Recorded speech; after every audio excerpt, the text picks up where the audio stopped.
among the thousands of cuneiform tablets recovered from the ruins of Nippur between 1888 and 1900, catalogued by the University of Pennsylvania expedition, and now distributed between the university's museum collection and the Istanbul Archaeological Museum, one fragment stands apart from every other document in the archive. Designated CBS 11473 in the university collection, this clay tablet measures approximately 14 centimeters by 9 centimeters and bears the distinctive marks of two separate deliberate acts. The tablet was smashed. Then the pieces were carefully gathered and sealed inside a bitumen-coated ceramic vessel buried beneath the floor of the Akur temple precinct. Someone destroyed this document with calculated force. Someone else preserved the broken fragments with equal calculation. The question that has quietly unsettled Mesopotamian scholarship for more than a century is not what happened to this tablet, but what it contained that made destruction necessary, and whose knowledge it recorded that made the fragments worth preserving in a sealed vessel, rather than discarding into the temple midden. Mesopotamian civilization recognized 7 Apkallu, the antediluvian sages who served as divine advisors to the kings who ruled before the Great Flood. Their names appear in the Bit Messeri incantation series, in the astronomical compendia of the Babylonian temple libraries, in the administrative records of Nippur and Lagash, and in the writings of the Babylonian priest historian Berossus. 7 sages, 7 names preserved with extraordinary consistency across 3,000 years of independent textual tradition, spanning a dozen languages and 4 distinct scribal cultures. Yet the mathematical architecture of the Sumerian divine hierarchy is organized almost without exception around units of 8, around multiples of 14, around numerical frameworks that reflect the cosmic, administrative structure the Anunnaki imposed upon their earthly operations. 7, in this specific structural context, is not a sacred completeness. It is an absence dressed as 1. If the evidence assembled in this investigation challenges what you thought you knew about the origins of human knowledge, this channel examines precisely these questions that mainstream Mesopotamian archaeology approaches and then retreats from with remarkable consistency. The evidence spans cuneiform linguistics, archaeological stratigraphy, cross-cultural comparative mythology, astronomical mathematics, and the forensic analysis of deliberate textual destruction across 3 millennia and 4 continents. It points toward a single figure whose removal from the canonical Apkallu record was executed with a thoroughness that preserved, in the very completeness of its execution, the outline of its own purpose. One of the Apkallu taught something the other 6 could not permit to survive. The smashed tablet at Nippur may be the closest we have come to finding out what it was. The Sumerian numerical system, built on a base of 60 and organized around sacred multiples that the Apkallu themselves were credited with transmitting to humanity, contains within its fundamental architecture a persistent preference for units of 8 when organizing hierarchical divine structures. The Anunnaki Council in its primary celestial configuration operated through committees of 8. The canonical divisions of the celestial sphere as defined in the astronomical compendia of Nippur were organized into 8 watches. The primary temple administrative divisions at Uruk, Eridu, and Nippur each functioned through governing bodies of 8 designated officials whose appointments were recorded in administrative tablets that survive in sufficient quantity to establish this structural preference as consistent institutional practice rather than occasional coincidence. Against this background of 8 as the organizing integer of divine hierarchy, the appearance of 7 as the count for the most significant advisory body in Sumerian cosmology, the Apkallu who transmitted the foundations of all human knowledge across the critical antediluvian period, demands a more rigorous accounting than conventional scholarship has provided. The standard response, that 7 carries its own sacred significance in Mesopotamian numerology, fails to address why this particular institution was organized around a number that conflicts with every other major hierarchical structure in the divine administration it served.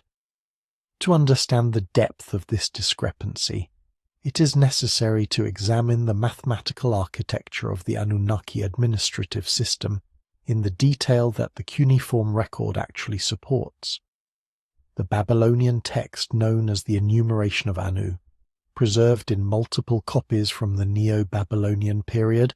and studied in depth by cuneiformist Wilfrid Lambert and his colleagues at the British Museum, describes the celestial hierarchy in terms of 3 primary tiers. At the apex sat Anu and his immediate council. Below that council operated the Igigi, the 300 celestial watchers of the upper realm, and beneath them functioned the 300 Anunnaki of the terrestrial domain. The administrative subdivisions that governed these tiers were organized consistently in groups of 8. The 8 watches of the night sky, corresponding to 8 primary stellar zones, are documented in text from Nippur spanning the period from the late Sumerian era through the Kassite period. Each watch was administered by a designated overseer, whose title appears in administrative records using the same 8-fold structure. The 8 primary processional stations of the equinoctial year,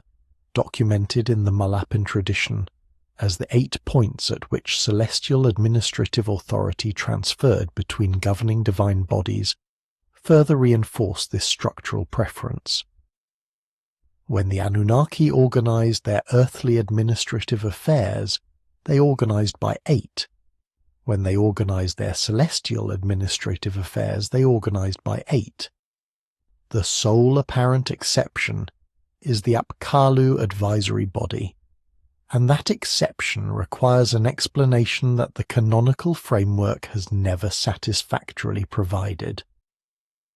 The significance of this mathematical discrepancy was not lost on the ancient scribes who copied and maintained the Apkallu tradition. The administrative records from the temple complexes of the 3rd dynasty of Ur, particularly the extensive documentation maintained at Nippur under the supervision of the Eka temple bureaucracy, demonstrate that Sumerian administrative scribes were meticulous about numerical consistency in institutional records. When an institution was defined as a body of 8, the administrative records consistently reflected 8. When vacancies occurred in administrative bodies, they were tracked precisely because the number had to be maintained. A body that should contain 8 members but was recorded as containing 7 would generate an administrative query whose resolution would be documented in the archive. No such query document has ever been identified in connection with the Apkallu tradition, which suggests one of 2 possibilities. Either the body was genuinely constituted of 7 from its inception, an explanation that conflicts with every other organizational precedent in the divine administrative hierarchy, or the documentation of the 8th member was removed before such an administrative query could be generated, which would require the kind of simultaneous multi-site archival intervention that only the highest tier of institutional authority could execute. The astronomical significance of the number 8 in the Apkallu context extends beyond administrative preference to encompass the fundamental mechanics of the celestial cycles the sages themselves were credited with tracking and transmitting. The 8-fold division of the precessional cycle into what Mesopotamian astronomical texts designated as the 8 Great Ages, each lasting approximately 3,240 years, provides the structural framework within which the antediluvian kings and their Apkallu advisors are positioned in the kingless chronology. The mathematical relationships between the antediluvian reign lengths and the processional cycle function correctly. As the mathematician and ancient languages scholar Marvin Powell of Northern Illinois University demonstrated in a 1972 analysis of King List mathematics, only when the advisory body serving those kings is treated as an 8-member institution. When the calculations are run with 7 Apkallu, the mathematical relationships produce values that are inconsistent with the processional framework. When they are run with 8, the inconsistencies resolve. The king list was composed to describe a world in which 8 sages existed. It was then edited to describe a world in which 7 had always been the number. The mathematics of the original composition survived the editing. The 8th name did not.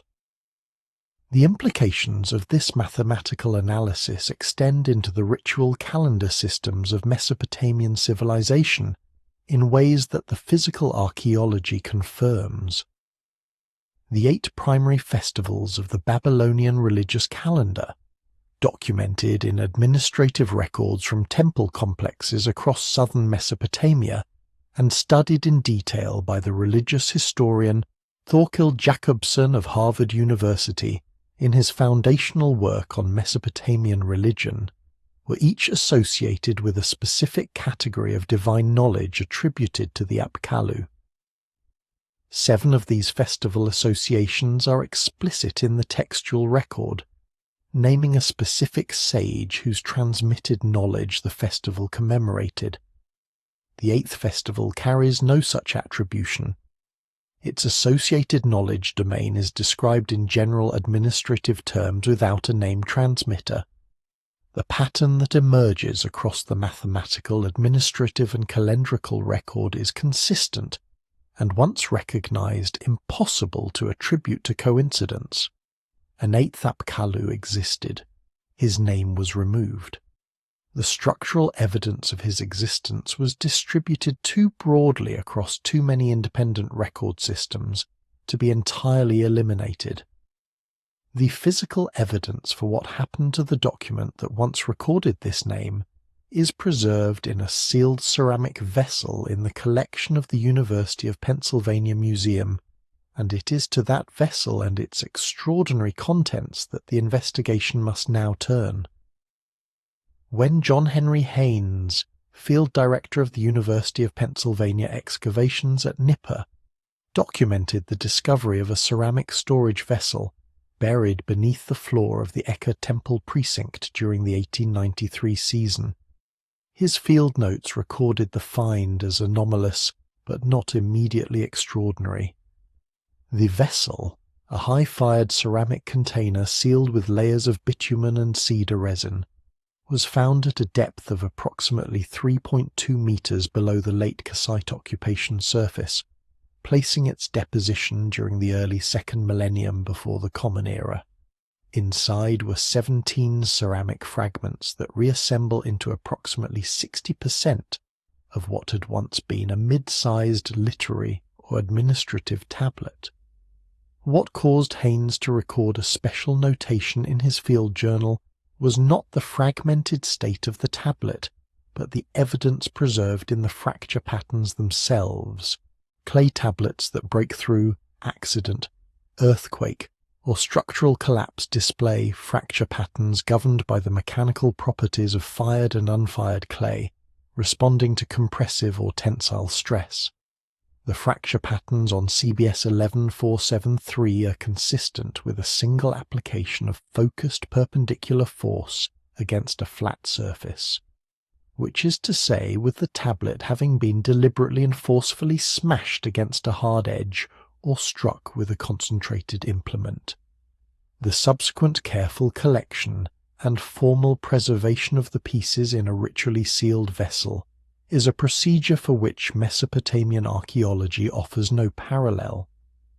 The technical analysis of the fracture patterns on the 17 reassembled fragments was conducted by material scientist and archaeological conservator Pamela Vandiver of the Smithsonian Institution in 1987 as part of a broader study of deliberate tablet destruction in the Nippur collection. Vandiver's analysis, published in the journal Archaeomaterials in 1989, identified 3 specific characteristics of the CBS 11473 fracture pattern that distinguish it categorically from accidental damage. First, all fractures originate from a single point of maximum stress, located at the center of the tablet's obverse face, which is geometrically inconsistent with structural collapse or earthquake damage, but entirely consistent with a deliberate downward blow applied to a specific target point. Second, the fracture lines propagate from this central point in a radial pattern, indicating the tablet was suspended in space, rather than resting on a surface when the force was applied, again inconsistent with accidental damage and consistent with the tablet having been held and struck. Third, the fragment edges show no secondary abrasion or weathering patterns that would result from extended exposure on an open surface before collection, indicating that the pieces were gathered within a very short time of the tablet's destruction. Someone smashed this tablet, stood over the fragments while they were still fresh, collected every identifiable piece, and placed them in a prepared sealed container. Vandiver described this sequence in her publication as a preservation protocol without parallel in the study of deliberate cuneiform tablet destruction. The ceramic vessel itself provides additional evidence of deliberate preparation rather than improvised response. The high-fired ceramic container, analyzed by petrographer Ulrich Sommer of the Free University of Berlin during the same 1987 research campaign, was produced from a clay fabric that differs substantially from the standard production ceramics of the Nippur region. The clay composition, including elevated concentrations of crushed calcite temper and a firing temperature estimated from the ceramic's vitrification degree as exceeding 1000 degrees Celsius, matches the fabric of specialized ritual vessels used for permanent archival storage rather than ordinary transport or household use. The bitumen and cedar resin sealing compound applied to the vessel's rim and upper body was not a single application, but a layered system of 3 discrete applications representing 3 separate episodes of sealing, suggesting that the vessel was opened, inspected, and resealed at least twice after its initial closure before being buried in its current location. Someone was monitoring the condition of the tablet fragments inside and considered it important enough to maintain the seal actively over a period that the differential weathering of the 3 resin layers suggests spanned several decades. The recoverable text on the reassembled fragments presents a narrative context that is identifiable even in its fragmentary state. The obverse of the tablet, whose 60% survival rate covers primarily the upper and left portions of the original text area, contains a list format matching the structural conventions of the Apkallu attribution texts documented elsewhere in the Nippur corpus. The name determinative that precedes personal names in Sumerian scribal convention appears at regular intervals consistent with the spacing found in the canonical Apkallu lists. 7 of these name positions are completely or partially legible and correspond in sequence to the names of the 7 canonical Apkallu in their standard order. An 8th name position, visible as an area of deliberate smoothing in the upper right quadrant of the obverse face, has been removed. The smoothing technique, identified by Philip Jones of the Penn Museum during multispectral imaging analysis, conducted as part of a survey campaign spanning 2008 through 2012, was executed with enough precision to remove the original text completely while leaving the surrounding text intact. What the multispectral imaging did recover in the area immediately adjacent to the smoothing was the partial impression of a name determinative and approximately 3 cuneiform signs that do not correspond to any of the 7 canonical names. The signs represent a partial sequence from which a full name cannot be reconstructed with certainty, but whose initial sign matches the standard opening component of personal names in the Apkallu tradition, designating a specific category of divine function associated with creation rather than administration. The burial location of the vessel adds a further dimension to the evidence. The Eka temple precinct at Nippur, the earthly seat of Enlil's authority and the administrative center of Anunnaki territorial governance in southern Mesopotamia, maintained a spatial hierarchy in which different categories of archival material were stored in locations corresponding to their institutional significance and sensitivity. Tablets concerning ordinary administrative matters were archived in the temple's above-ground storerooms, documented and accessible to authorized personnel through normal administrative channels. Tablets concerning matters of sufficient sensitivity to require restricted access were stored in the underground chambers documented by the Oriental Institute expedition of 1956. The vessel containing CBS 11473 was buried not in either of these designated archive spaces but beneath the floor of the Eka's innermost ritual chamber, a location that the temple's spatial hierarchy reserved for objects simultaneously too important to discard and too sensitive to store in any catalogued archive. The tablet was not hidden in the ordinary sense. It was interred in a relationship to the temple's sacred center that parallels the relationship of foundation deposits to the structures they consecrate. Whoever buried it understood its nature precisely, chose a location that would preserve it indefinitely, and placed it where it could be found by someone who knew to look while remaining invisible to anyone who did not. Understanding how such a paradoxical act of destruction paired with preservation could be authorized and executed requires examining the institutional framework through which Mesopotamian authorities managed knowledge, suppression, at the highest levels of the priestly hierarchy.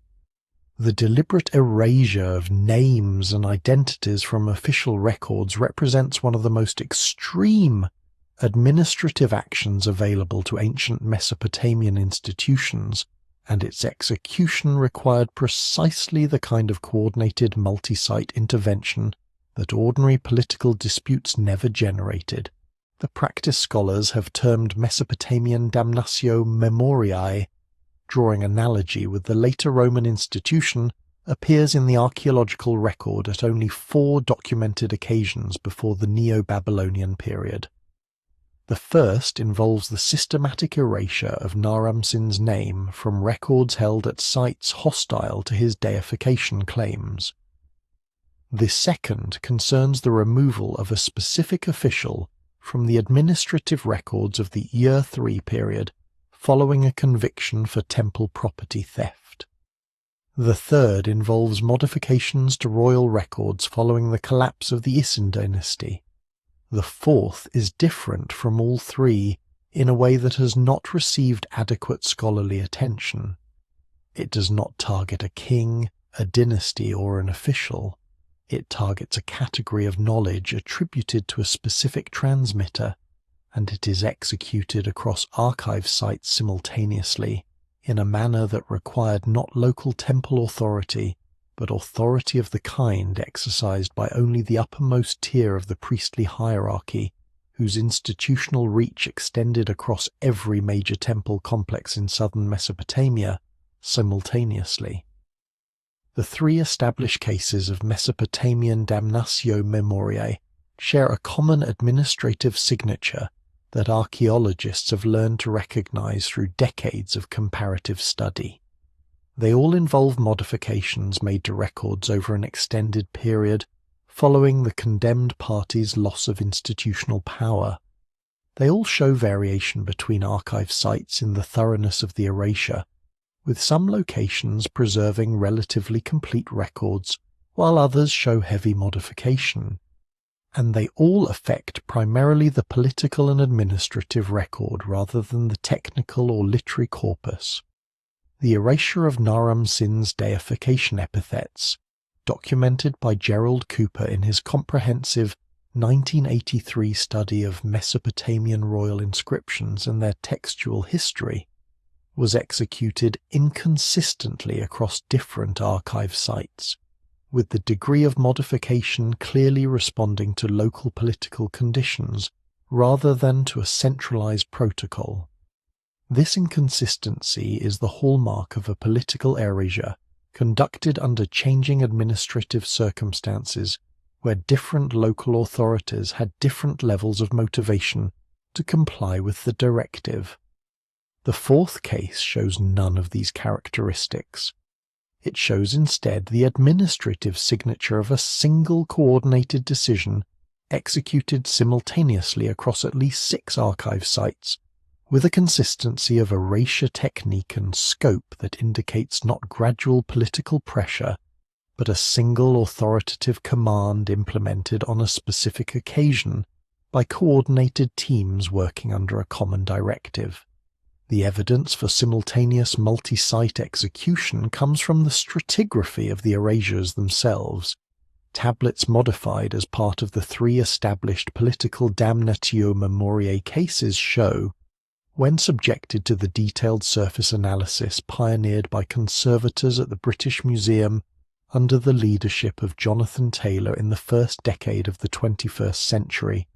a range of weathering states on the erased surfaces indicating the modifications were made at different times relative to the tablet's last use. A tablet modified soon after its last use shows a different surface weathering pattern than a tablet modified years or decades after archival storage began. The variation in weathering states across different archive sites in the 3 political cases confirms that those modifications were staggered across time and location, each site responding at its own pace to a directive understood differently in different institutional contexts. The tablets from the 4th case, those from which an 8th Apkallu attribution has been removed, show remarkably uniform weathering states on their modified surfaces across all archive sites where they have been identified. The erasures were made at approximately the same time relative to each tablet's last use, regardless of where that tablet was stored. This uniformity is the physical signature of a single coordinated modification campaign executed as a discrete institutional action rather than a gradual politically motivated erasure. The archive sites affected by this 4th modification campaign include Nippur, Uruk, Lagash, Eridu, Kish, and Tel Asmar, the ancient city of Eshnunna. The identification of the modification pattern at all 6 of these geographically separated locations was accomplished not through any single comprehensive study, but through the accumulated work of multiple independent researchers working over several decades, each of whom noted the anomalous erasure pattern without recognizing its connection to observations at other sites. The cuneiformist Alastair Livingstone of the University of Birmingham identified the pattern at Nippur during his work on Nippur liturgical texts in the 1990s. The German Assyriologist Walter Salleberger noted the same erasure signature at Lagash during his analysis of Girsu administrative texts in the early 2000s. The Italian cuneiformist Alfonso Arci identified comparable patterns in material transmitted northward from Mesopotamia into the Syrian archival tradition. None of these researchers published their observations in connection with the others, because none had access to a comparative framework that would have made the connection visible. The connection becomes visible only when the modified tablets from all 6 sites are examined together for the specific administrative signature of their erasures. That signature involves a distinctive smoothing technique applied to the removed text areas using a tool whose cutting profile leaves a characteristic microscopic mark. That same cutting profile appears on the erased attribution spaces at Nippur, Uruk, Lagash, and Eshnunna. The same tool, or an identical tool produced to the same specifications, was used at all 4 sites where physical analysis has been possible. The authorization required to deploy such a coordinated team across sites not under unified political control at the time of the modifications belongs only to the Enlil priesthood at Nippur, whose religious authority transcended local political boundaries throughout the Sumerian cultural sphere. The physical signature of the erasure is the signature of institutional authority operating at its maximum reach. The linguistic evidence embedded in the canonical ritual tradition now allows us to identify precisely where in the textual sequence that authority chose to strike. Professor Wilfrid Lambert of the University of Birmingham, whose decades of work on Babylonian wisdom literature established the foundational scholarly framework for modern understanding of the Apkallu tradition, observed in a 1978 paper published in the journal Iraq that the standard Apkallu lists preserved in the Bitmeseri incantation series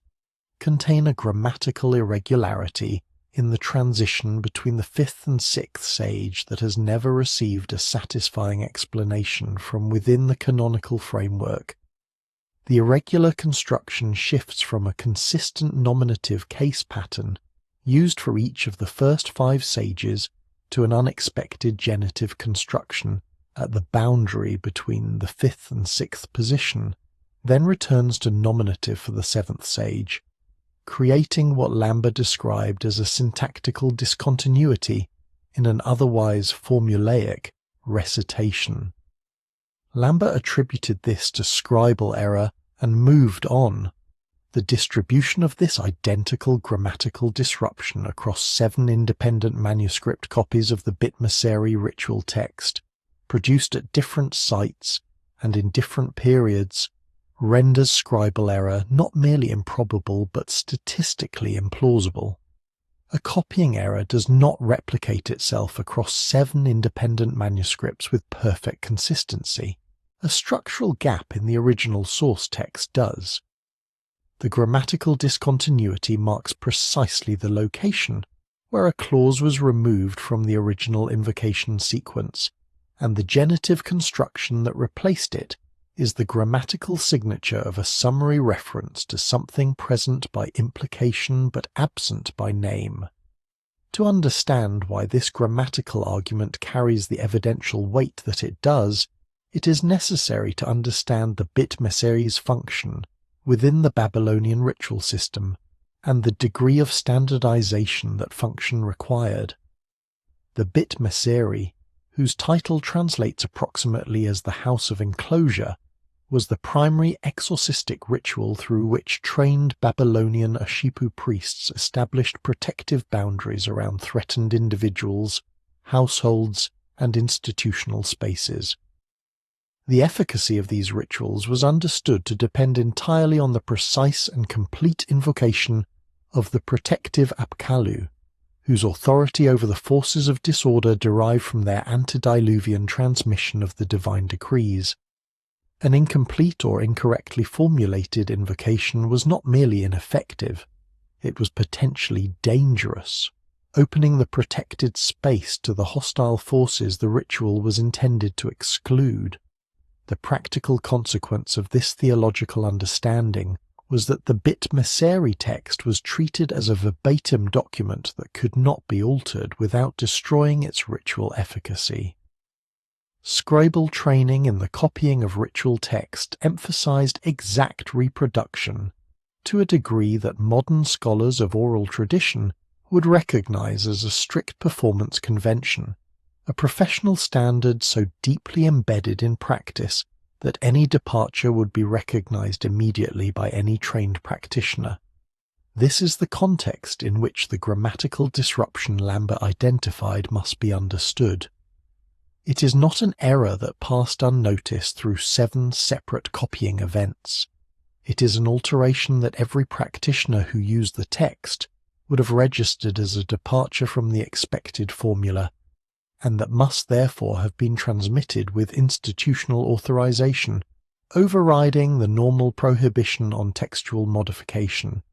The 7 manuscript copies that preserve this grammatical disruption in identical form were identified and collated by the Assyriologist Andrew George of the University of London during his comprehensive study of Babylonian ritual texts in the 1990s. George noted the distribution of the grammatical anomaly across all 7 copies, but did not pursue its implications in detail. The manuscript copies derive from archive sites at Nineveh, Assyria, Sippar, Nippur, Babylon, and 2 sites in the Diyala region, a geographical distribution spanning the entire breadth of the Mesopotamian cuneiform cultural sphere and encompassing manuscripts produced over a period of approximately 300 years. For a grammatical anomaly to appear identically in all 7 manuscripts across this range of time and geography, it must have been present in the archetype from which all 7 copies ultimately derive.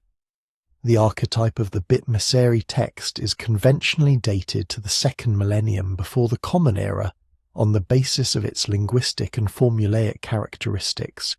placing the introduction of the grammatical disruption into the source text during approximately the same period as the multi-site modification campaign, whose physical signature appears in the erased tablets from the 6 archive sites. The specific nature of the genitive construction appearing at the disrupted position reveals something important about how the erasure was executed and what it was designed to conceal. In Sumerian and Akkadian grammatical convention, the genitive case signals a possessive or associative relationship between 2 nominal elements, the second defining the first through ownership, origin, or attribute.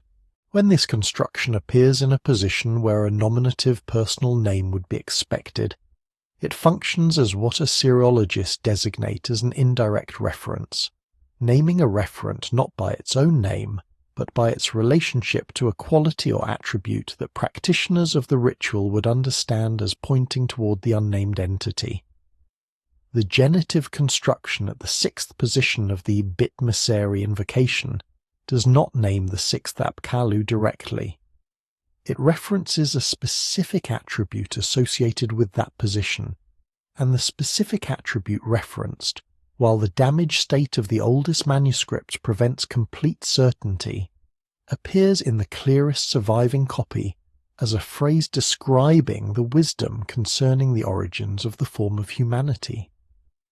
This technical phrase in Mesopotamian cosmological and medical literature refers specifically to the body of knowledge concerning the original creation and subsequent modification of the human biological template, including the nature of the modifications made to that template and the mechanisms through which those modifications were transmitted to subsequent generations. This is precisely the knowledge domain that the administrative and physical evidence suggest was associated with the unnamed 8th Apkallu, and precisely the domain the Anunnaki Council would have had the strongest institutional motivation to remove from an openly invoked and widely distributed ritual text. The identification of that knowledge domain within the grammatical residue of the erasure raises an equally urgent question. Did any member of the canonical 7 Apkallu tradition leave behind evidence pointing not merely to the existence of the unnamed sage, but to the specific location where his suppressed knowledge was preserved? The corpus of texts associated with Yuana, the first of the canonical Apkallu, and the figure whom the Babylonian priest-historian Berossus described as an amphibious instructor who emerged from the Persian Gulf to teach humanity the foundations of civilization, contains within its astronomical and mathematical sections a series of numerical sequences that correspond to no calculation documented elsewhere in the Apkallu tradition. These sequences, identified by mathematician and cuneiform scholar Eleanor Robson of University College London, During her analysis of late Babylonian mathematical tablets in 2001, appear specifically in sections of the Ioana corpus dealing with administrative organization of knowledge transmission. Robson noted them as curiosities without obvious purpose and moved on to other matters. A closer examination reveals that when these numbers are processed through the base 60 computational framework the Apkallu themselves established as the foundation of Sumerian mathematics, they resolve into a set of encoded references that point consistently toward a specific position in the Nippur archive complex, and more significantly, toward a specific category of knowledge whose domain description matches none of the 7 canonical sages, but whose technical characteristics align with the gaps visible in the metallurgical and astronomical record of the antediluvian period. Ioana, the first sage, appears to have encoded within his own canonical texts a set of navigational markers pointing toward the work of a colleague whose direct name he was prohibited from recording. The Ioana corpus as currently constituted in the cuneiform record comprises a heterogeneous collection of texts spanning astronomical observation manuals, hydraulic engineering specifications, temple architectural guidelines, and administrative protocols for organizing knowledge transmission between divine instructors and human students. This corpus is preserved primarily across tablets in the Nippur collection of the University of Pennsylvania Museum, the British Museum's Babylonian collection, and the Vorderasiatisches Museum in Berlin, with additional fragments at the Istanbul Archaeological Museum and the Iraq Museum in Baghdad. The mathematical sections of this corpus received systematic analysis for the first time in Robson's 2001 study, and were found to contain within their tabular structures a set of numerical values that appear at regular intervals throughout the body of the corpus, but do not correspond to any astronomical constant, engineering ratio, architectural proportion, or administrative calculation documented elsewhere in Mesopotamian mathematical literature. Robson catalogued these anomalous values in an appendix to her study, noted that they appeared to be embedded rather than accidental, and suggested they might represent a subcategory of calculation whose purpose had not yet been identified. The suggestion was accurate. The purpose is locational encoding, and the system through which the encoding operates is itself documented within the Ioana corpus. The anomalous values become meaningful when subjected to a decoding protocol embedded within a section of the Ioana architectural guidelines, describing the proper spatial organization of archive chambers in which Apkallu knowledge was to be stored and accessed. This section, designated UET 749 in the Urtext series and preserved in a British Museum copy, describes the positions of different knowledge categories within the archive chamber using a coordinate system based on multiples of 60 that assign specific numerical values to specific spatial locations within a standardized chamber layout. When the anomalous numerical values from the mathematical sections are applied as inputs to this coordinate system, they produce a set of spatial references pointing consistently to a specific location within the primary archive chamber of the Eka temple at Nippur. The precision of these references, employing the base 60 system to an accuracy of approximately 1/60th of a standard Sumerian cubit, or approximately 2.8 centimeters in modern measurement, is far greater than anything required for architectural description. These values are not architectural guidelines. They are archive location coordinates, encoded within what presents itself as architectural text, using the coordinate system of an archival organization protocol that the same corpus also contains, waiting for a reader who possesses both keys simultaneously. The knowledge domain to which these coordinates point is described within the Ioana corpus, in a section immediately following the architectural encoding, again presenting itself as something other than what it actually is. The section appears at first reading to be a general discussion of a knowledge category organization, describing storage conditions and access protocols for different classes of transmitted information. Within this discussion, one category receives a description that does not match any of the canonical 7 Apkallu domains.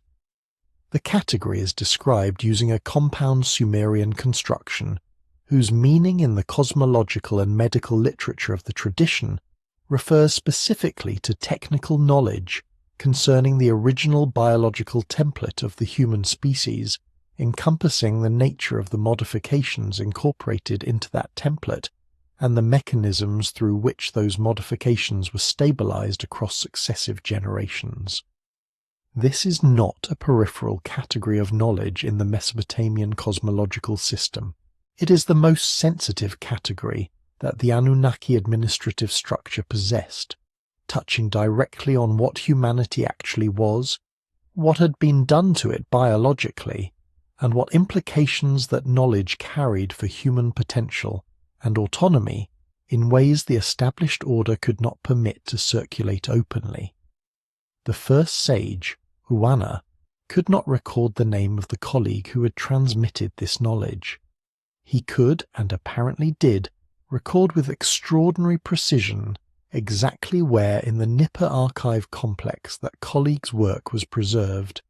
encoding the location in a format that would survive indefinitely within a canonical text that no subsequent institutional authority would dare to destroy. The question of what that archive contained, and why its transmission was considered sufficiently dangerous to require the most extreme act of institutional suppression documented in 3,000 years of cuneiform record-keeping, draws the investigation deeper into the metallurgical and astronomical anomalies that the unnamed sage's removed knowledge appears to explain. The question of what drove the unnamed Apkallu to transmit knowledge that required such extraordinary institutional concealment leads directly to the documentation of an actual dispute whose existence conventional Mesopotamian scholarship has registered only peripherally, and whose implications have never been fully traced. The philosophical tensions within the canonical Apkallu tradition have long been apparent to careful readers of Mesopotamian wisdom literature, manifesting primarily as subtle disagreements between the positions attributed to Enki's favoured sages and the administrative constraints imposed by Enlil's authority over human civilization.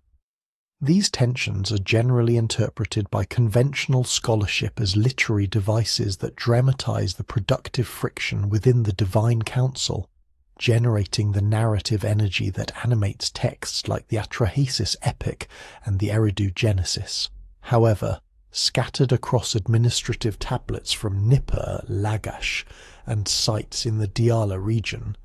there exists a collection of procedural records that document not philosophical tension, rendered as literary drama, but an actual institutional dispute of extraordinary severity. One that involved the formal submission of a written dissenting opinion by one member of the Apkallu body against a unanimous council decision, followed by institutional measures against the dissenter that go far beyond anything documented in connection with any of the 7 named sages. The procedural language of these administrative records, examined in its technical context by Assyriologist Gerald Cooper of Johns Hopkins University in his analysis of Lagash administrative texts, describes a process of institutional separation that is distinct from punishment, distinct from disgrace, and distinct from exile, suggesting instead a controlled quarantine of knowledge and its originator that the Anunnaki administrative structure had specific procedural categories to execute. The formal submission of a dissenting opinion within the Apkallu advisory body was not in itself a prohibited act. The administrative records of the Nippur temple bureaucracy document several instances in which sages offered minority positions on matters of agricultural policy, ritual calendar adjustment, and hydraulic engineering during the course of their advisory service. These minority positions were recorded, evaluated, and in some cases partially incorporated into subsequent council guidance. The institutional mechanism for managing dissent was robust and clearly defined. What distinguished the dispute documented in the collection of procedural records from Nippur, Lagash, and the Diyala region was not the fact of dissent, but its subject, its scope, and the nature of the council's response. The dissent was not entered against a policy decision or an administrative procedure. It was entered against what the procedural records designate using a term reserved in the administrative corpus for decisions understood as permanent and foundational, rather than contingent and adjustable. The Akkadian administrative vocabulary contains a specific designation for decrees concerning which no subsequent revision is possible, and it is this designation that the procedural records apply to the council decision being contested. The unnamed Apkallu formally contested a decision that the council had declared permanently closed to challenge. The specific content of that foundational decree, as reconstructible from the administrative records documenting the dispute, concerned the scope of knowledge to be transmitted to human populations during the antediluvian period.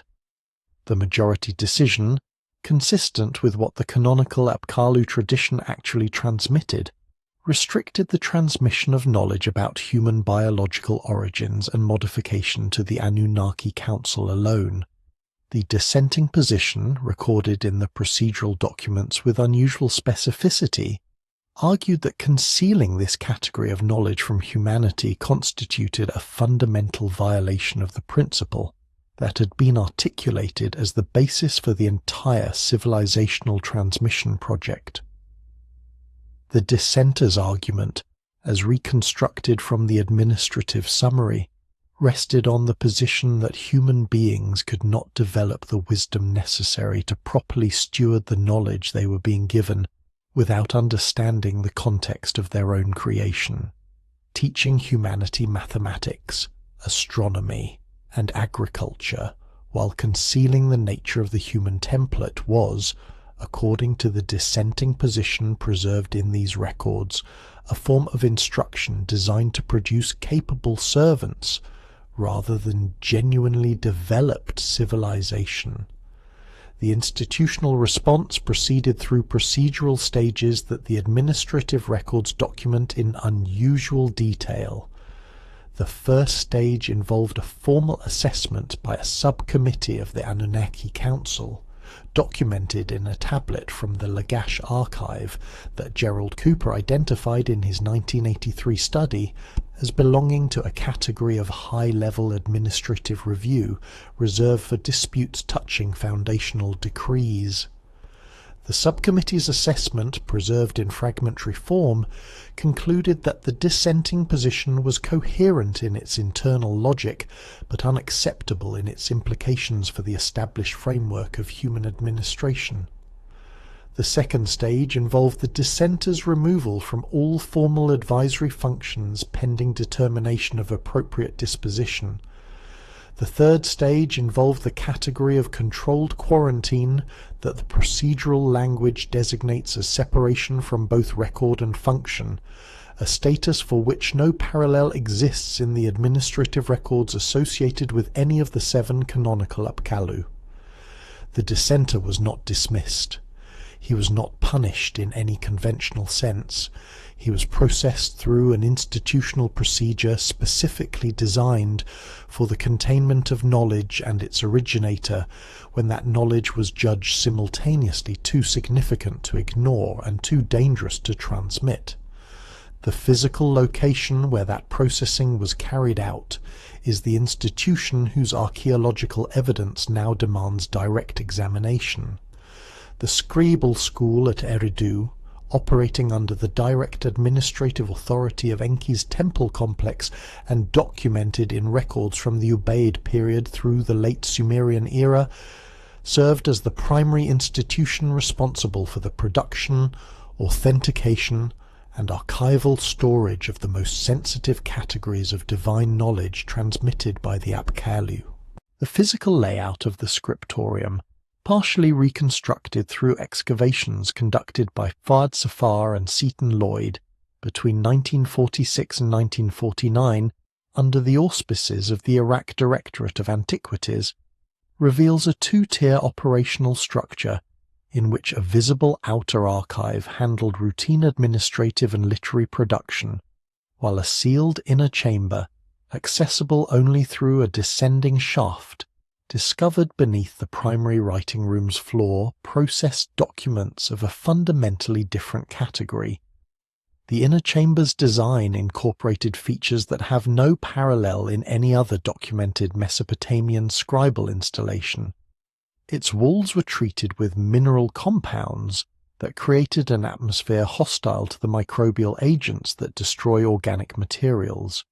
Its storage platforms were engineered to maintain documents above the moisture level of the surrounding soil regardless of seasonal water table fluctuations. And critically, its entrance shaft was designed not merely to be sealed, but to be sealed in a manner that preserved the seal's condition as evidence of whether it had been breached. The Eridu scriptorium's inner chamber was not merely a storage space. It was a forensic environment for materials whose continued integrity required verification.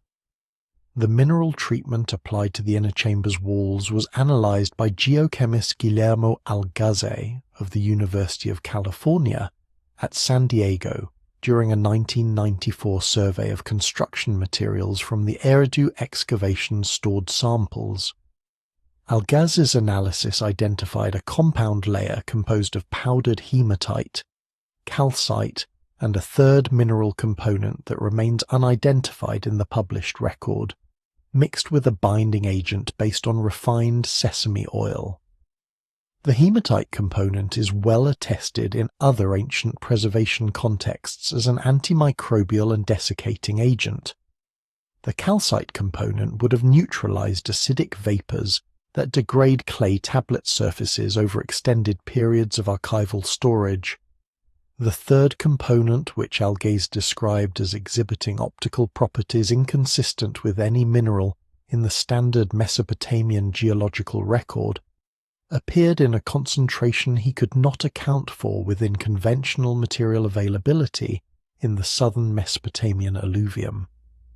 The combination of these three components in the specific ratios documented in Algaze's analysis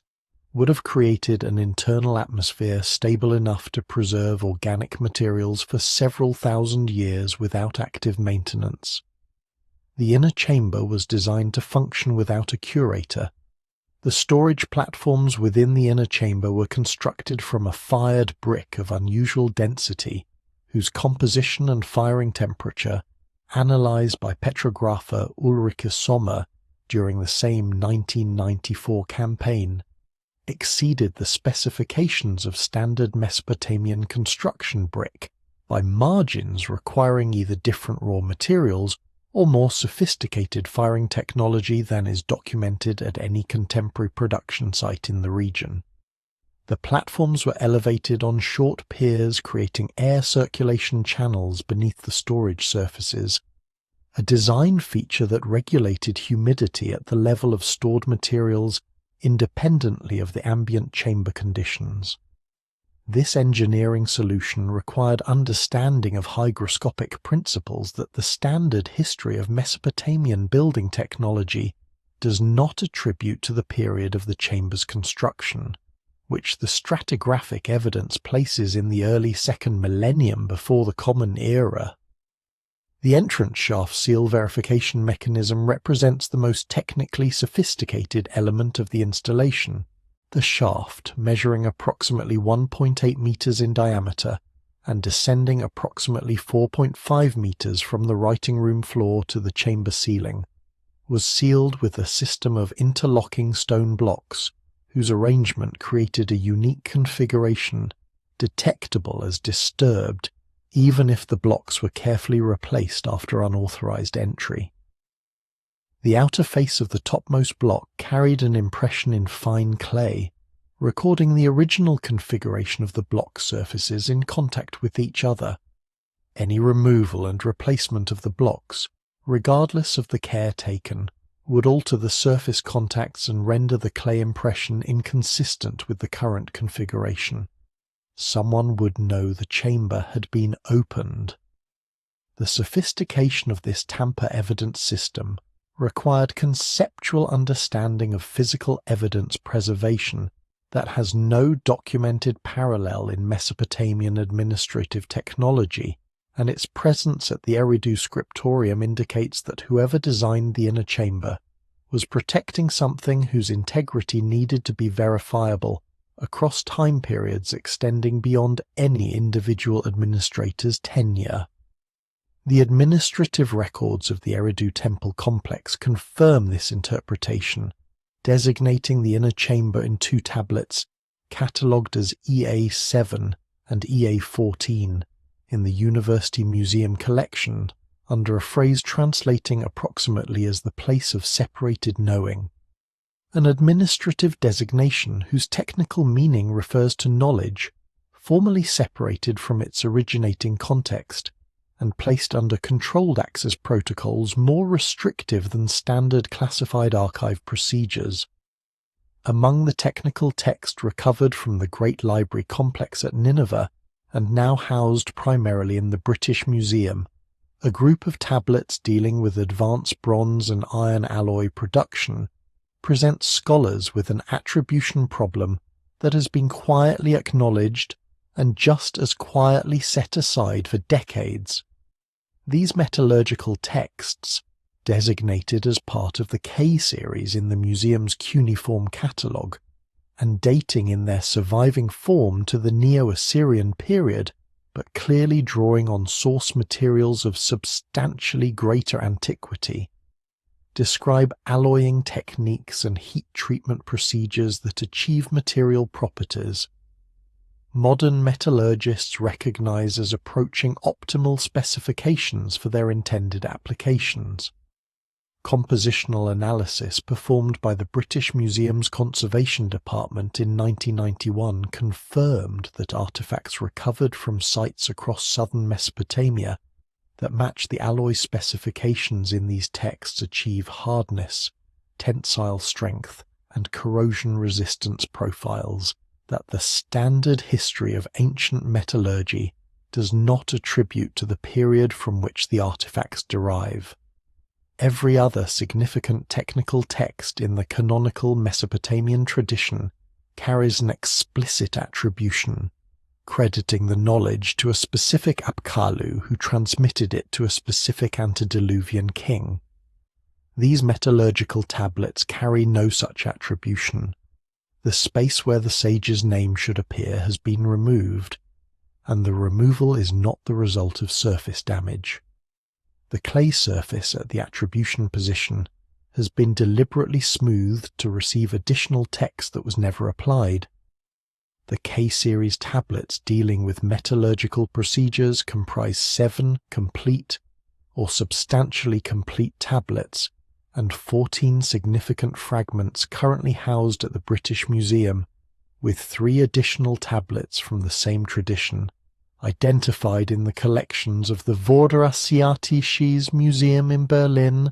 and the Louvre in Paris. The cuneiformist and ancient technology specialist Paul Craddock of the British Museum, whose comprehensive study of ancient metallurgy published in 1995 represents the most thorough analysis of these texts in the scholarly literature,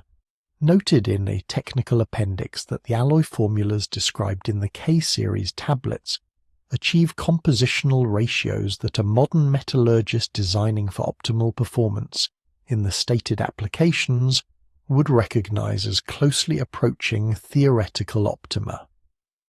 The bronze alloy specifications describe tin concentrations of between 12 and 14 parts in 100 by weight, a range that modern materials science identifies as producing optimal hardness while maintaining adequate ductility for the described tool applications.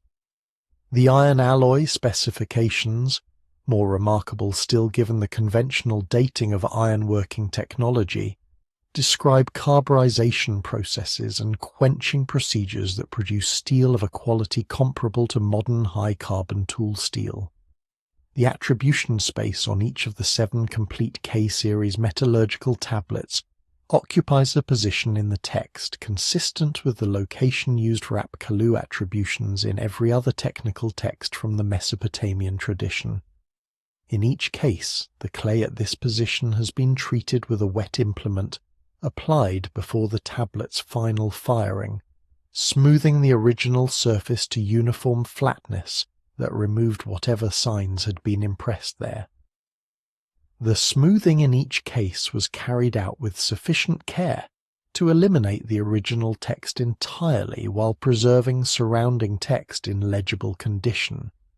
This is a technically demanding procedure requiring precise control of the implement's pressure and trajectory to remove impressed cuneiform signs without disturbing adjacent text, and the consistency of the result across 7 tablets indicates a practitioner with considerable experience in the specific technique. The surface analysis conducted by Jonathan Taylor's conservation team at the British Museum confirmed that the same smoothing technique appearing on the attribution spaces of the K-series metallurgical tablets appears on the erased Apkallu attributions identified at the 6 archive sites whose coordinated modification campaign was documented in the earlier analysis of institutional erasure protocols. The same technique, applied by the same institutional program to metallurgical tablets whose knowledge domain intersects precisely with what the Bitmessery's grammatical residue and the Ioana corpus's encoded coordinates identify as the unnamed sage's area of transmitted knowledge. The metallurgical knowledge described in these unattributed tablets extends beyond alloy formulation to encompass processing techniques, demonstrating sophisticated understanding of material transformations at the level of internal structure understood empirically through controlled experimentation. The heat treatment protocols specified for the iron alloys describe temperatures using a graded color observation system, distinguishing between at least 12 distinct stages of metal coloration during heating, with specific treatment procedures keyed to each stage. This level of observational precision requires systematic experimental methodology that conventional histories of ancient technology do not attribute to Mesopotamian metalworkers of the 2nd millennium before the Common Era. The casting techniques described for the bronze alloys include provisions for removing dissolved gases from the molten metal before pouring, a metallurgical problem that modern foundry practice addresses through vacuum casting and flux treatment, and that the Mesopotamian texts appear to address through a combination of specific flux materials and controlled atmosphere procedures whose effectiveness modern metallurgical analysis of the surviving artifacts confirms. Someone understood what was happening inside molten metal at a level of precision that the canonical Apkallu transmission program did not otherwise produce, and that someone's name was removed from the document that preserved his understanding. The astronomical record reveals the same pattern of advanced knowledge without an attributed transmitter, and the mathematical signature of its anomaly points toward the same institutional origin. The Mulopin Star Catalogue, compiled in its canonical form during the 1st millennium before the Common Era and published in its definitive modern edition by Hermann Hunger and David Pingree in 1989, presents the night sky through a framework of 3 celestial pathways,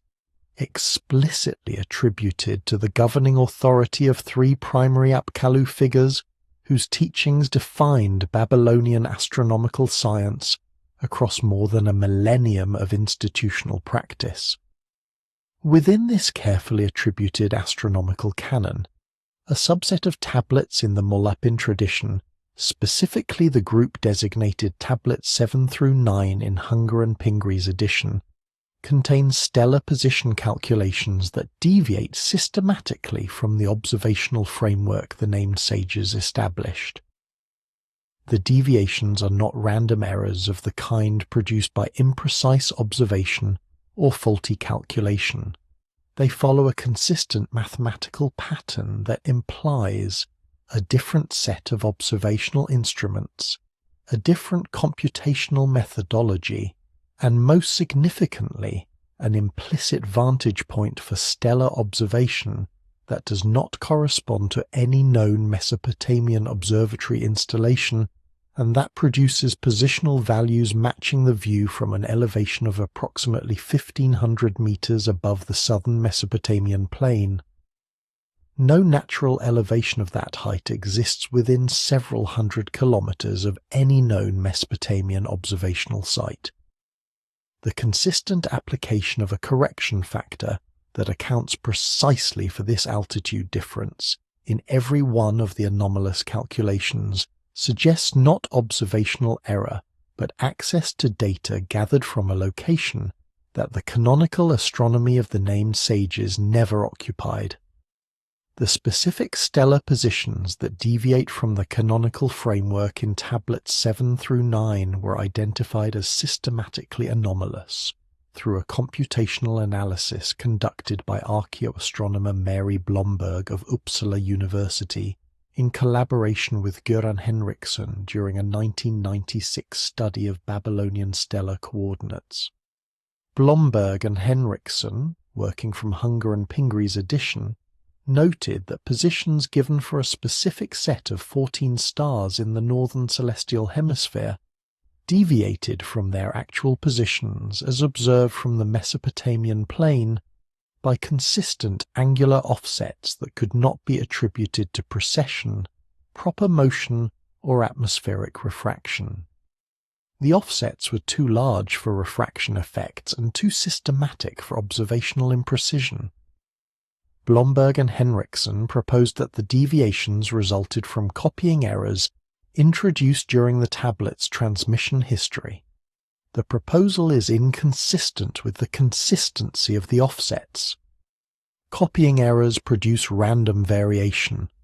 The offsets in tablets 7 through 9 produce values that fall on a single mathematical curve, whose parameters, when solved for the altitude variable, yield an observation height of 1,480 meters above the alluvial plain. This is not the product of transmission error. It is the product of systematic calculation from a specific elevated location. The geographical implications of this altitude figure are significant. The Zagros mountain range, forming the northeastern boundary of the Mesopotamian cultural sphere,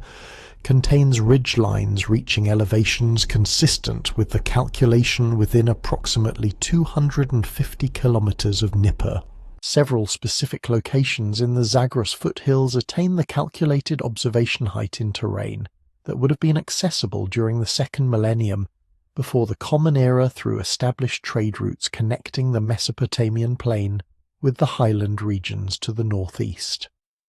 More significantly for the present investigation, the administrative records from Nippur that document the institutional separation of the unnamed Apkallu include a reference to the designation of a remote location for the continuation of his work under controlled conditions.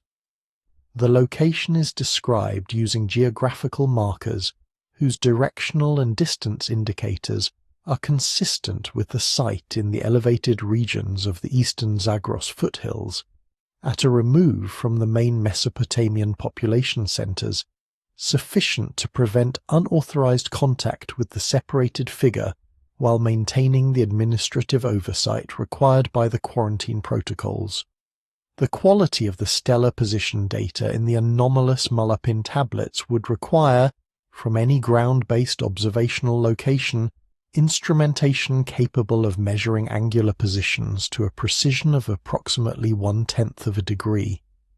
The standard Babylonian astronomical instruments documented in texts and archaeological recovery, including the gnomon, the clepsydra, and the merket, achieve positional accuracy sufficient for calendar regulation and eclipse prediction, but do not approach this precision. The data in tablets 7 through 9 indicates either the use of observational instruments more sophisticated than anything in the standard Babylonian arsenal, or the application of a computational correction methodology that transforms less precise raw observations into high-precision positional values through mathematical processing. Either possibility implies astronomical knowledge and instrumentation that the canonical tradition does not attribute to any of the 7 named Apkallu, and that the pattern of institutional suppression documented across the cuneiform and archaeological record associates specifically with the figure whose name those records were redesigned to omit. The cross-cultural persistence of traditions about a forbidden divine instructor whose knowledge exceeded and contradicted the canonical framework now requires direct examination as evidence in its own right, and the precision of its parallels across 3 independent civilizations is more remarkable than anything the Mesopotamian record alone has yet produced. The most compelling evidence for the deliberate removal of an Apkallu from the canonical tradition does not come from within Mesopotamian records themselves, but from the remarkable consistency with which traditions in 3 geographically separated civilizations, specifically the Hindu, the Egyptian, and the early Greek, preserve accounts of a divine instructor figure whose characteristics, domains of knowledge, and documented fate correspond precisely to what the structural gaps in the Mesopotamian record suggest about the unnamed sage. The specificity of these cross-cultural echoes goes considerably beyond the general thematic parallels that scholars routinely cite when discussing the common inheritance of ancient wisdom traditions. These accounts include technical details about the nature of the forbidden knowledge, institutional affiliations describing the sage's position within a divine administrative hierarchy, and biographical elements involving a formal separation from a collegial body of divine advisors that align with the outlines visible in the Mesopotamian textual lacunae, with a precision that independent mythological invention cannot account for. The Hindu tradition preserves in the figure of Sukracharya, the divine instructor who taught humanity knowledge that the gods declared forbidden, a biographical arc whose specific institutional elements, including his formal expulsion from an advisory council of 7 divine sages and his subsequent establishment of a separate transmission lineage, correspond point for point to the pattern reconstructible from the Mesopotamian gaps. The Egyptian and Greek parallels carry their own specific markers, and they will each receive the detailed examination they require, but the convergence of all 3 on the same institutional narrative, told from the perspective of 3 different cultures that had no documented contact during the periods when these traditions were codified, argues strongly that all 3 are drawing on memory of the same historical event. The Hindu tradition preserves the figure of Sukracharya across several primary textual sources, including the Mahabharata, the Bhagavata Purana, and the Matsya Purana, each contributing specific institutional details that align with the Mesopotamian evidence. Sukracharya is described as the guru of the Asuras and as the sole possessor of a body of knowledge translated in the Puranic commentarial tradition as the wisdom of the restoration of the living form. The specific characterization of this knowledge in the Puranic texts is not metaphorical resurrection,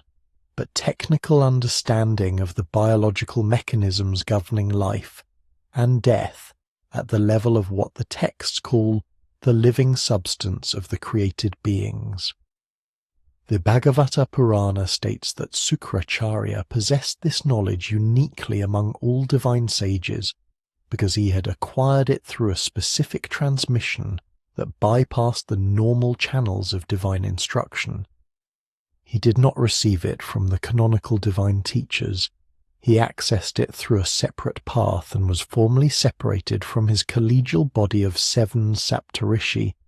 precisely because of what he knew and was willing to transmit to humanity. The institutional parallel to the Mesopotamian evidence is precise across every structural element. A figure who sits adjacent to a council of 7 divine advisors, who possesses technical knowledge about biological creation that the divine authority considers forbidden, and who is formally separated from the canonical advisory body because of that knowledge, replicates the unnamed Apkallu's reconstructible biography with a fidelity that transcends the commonplace parallels of mythological tradition.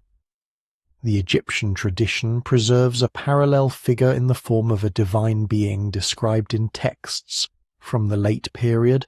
and Ptolemaic temple archives at Edfu and Dendera as the one whose name is not spoken before the assembly of the Netjeru.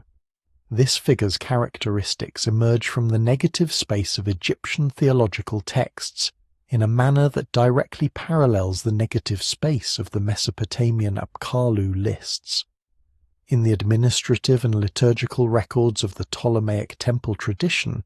the canonical company of divine transmitters who established Egyptian civilization includes a specific gap position corresponding to a figure associated with the technical knowledge of the original shaping of human physical form. The Edfu building texts, which preserve the most archaic stratum of Egyptian creation theology available in the current record, describe a primordial company of divine beings transmitting the foundations of civilization,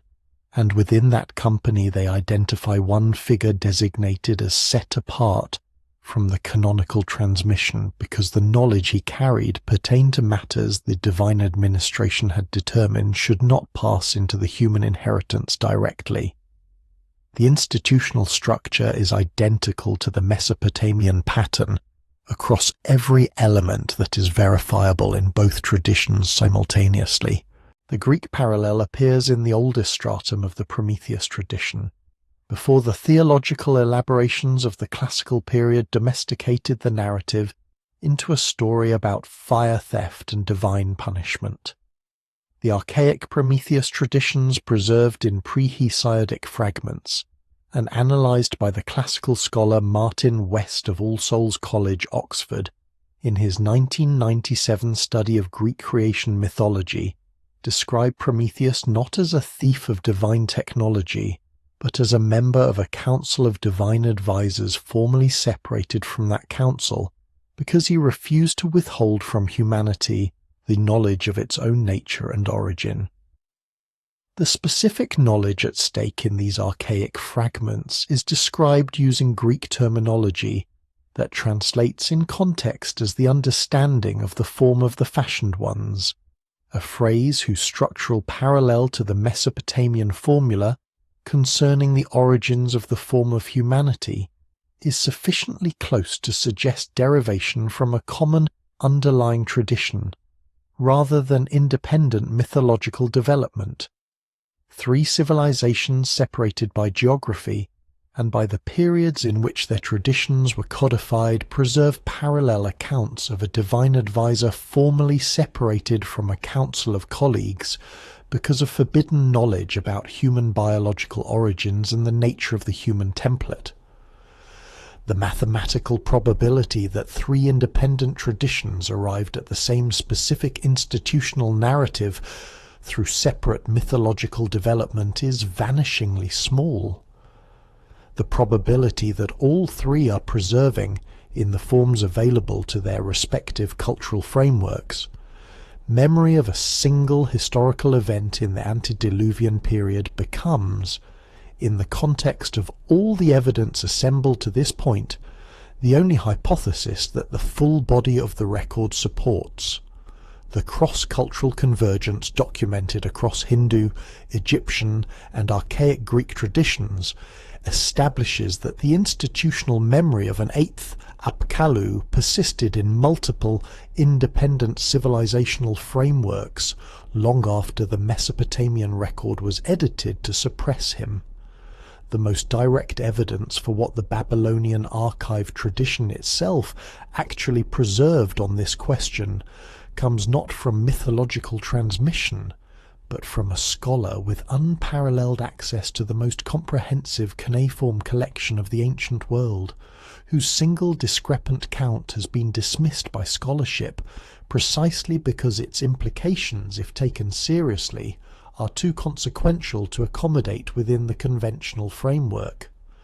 Berossus, the Babylonian priest of Marduk who composed his 3-volume History of Babylonia in Greek around 278 before the Common Era, and whose work survives only in fragments preserved by later authors, including Josephus, Eusebius, and Syncellus, presents a version of the Apkallu tradition that differs from the canonical cuneiform sources in a detail so small that most comparative scholars have treated it as a textual corruption introduced by his excerptors and moved on without further examination. In the passage dealing with the divine instructors who appeared between the Great Flood and the establishment of the first human dynasties, a category the cuneiform tradition designates as the post-diluvian Apkallu, who possessed mixed human and divine heritage, Berossus gives account of 4. The cuneiform tradition gives 3. This discrepancy of 1 has received essentially no scholarly attention. It should receive considerably more. Berossus was not a casual commentator working from hearsay. He was a serving priest of Marduk with direct access to the Asagila temple archive in Babylon, one of the most comprehensive cuneiform collections surviving in the Seleucid period. His institutional access to primary sources was unparalleled among ancient authors who wrote in Greek. When a man with that level of archive access counts 4 post-diluvian Apkallu, where the canonical tradition records 3, the responsible scholarly position is to ask what he saw in the Esagila archive that the surviving cuneiform tradition does not show us, not to assume he miscounted. The transmission of Berossus's text through the 3 excerptors who preserved it introduces questions of reliability that scholars have used to justify dismissing the count discrepancy as probable corruption. The response requires careful examination of the excerptor's specific motivations and methods. Josephus, writing in the 1st century of the Common Era, preserved Berossus's flood narrative with evident care for documentary accuracy, citing Berossus as historical evidence for the antiquity of the Jewish people against critics who doubted it.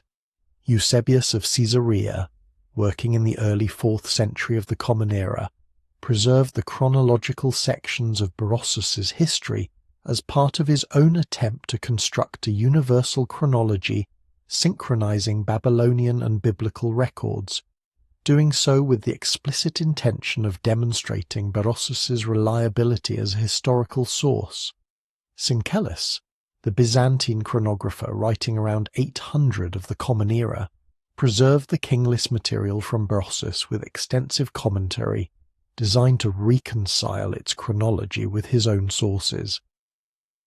None of these 3 excerptors had any motive to alter a count of post-diluvian Apkallu from 4 to 3 or from 3 to 4. A scribe intent on harmonizing Berossus with canonical tradition would have reduced 4 to 3, not preserved 4 while the canonical sources give 3. The count of 4 appears consistently across the passages preserved by all 3, which is precisely the distribution expected if Berossus himself wrote 4 and the excerptors accurately transmitted what he wrote. The canonical cuneiform tradition designates 3 post-diluvian Apkallu as distinct from the 7 antediluvian sages in their institutional role and biological constitution. These post-Diluvian figures, described in cuneiform sources including the Bitmessary texts and the lexical series Ura equals Hubulu, are characterized as partly divine and partly human in their composition, created as a new category of transmitter after the flood to continue the civilizational project the purely divine antediluvian sages had established before the catastrophe. The three canonical post-Diluvian Apkallu are identified by name across multiple independent textual sources in a manner that establishes the canonical count of three as a firmly attested tradition. What Berossus counted as a fourth post-Diluvian Apkallu would therefore represent a figure recognized in the Asargala archives records, but absent from the surviving canonical cuneiform sources. The implications, examined against the background of the coordinated modification campaign documented throughout the preceding analysis, follow directly. If the unnamed antediluvian Apkallu's knowledge survived the flood through mechanisms the administrative records suggest were deliberately established, a representative figure carrying that knowledge into the post-flood period would constitute precisely the kind of institutional anomaly that the canonical tradition was redesigned to conceal. The Esagila archive may have retained documentation of a fourth post-Diluvian figure, because the Esagila's position within the Neo-Babylonian and Achaemenid administrative hierarchy gave it a degree of insulation from the original modification campaign's reach that more peripheral archives did not enjoy. Berossus was a practitioner of the cuneiform, literary and administrative tradition, whose professional formation included the kind of advanced training in ritual and historical texts that the inner circles of the Babylonian temple schools provided. He was not translating from a tradition he encountered as an outsider. He was reading from within it, and the count of 4 post-Diluvian Apkallu he recorded reflects what his professional reading of the Asargala materials showed him.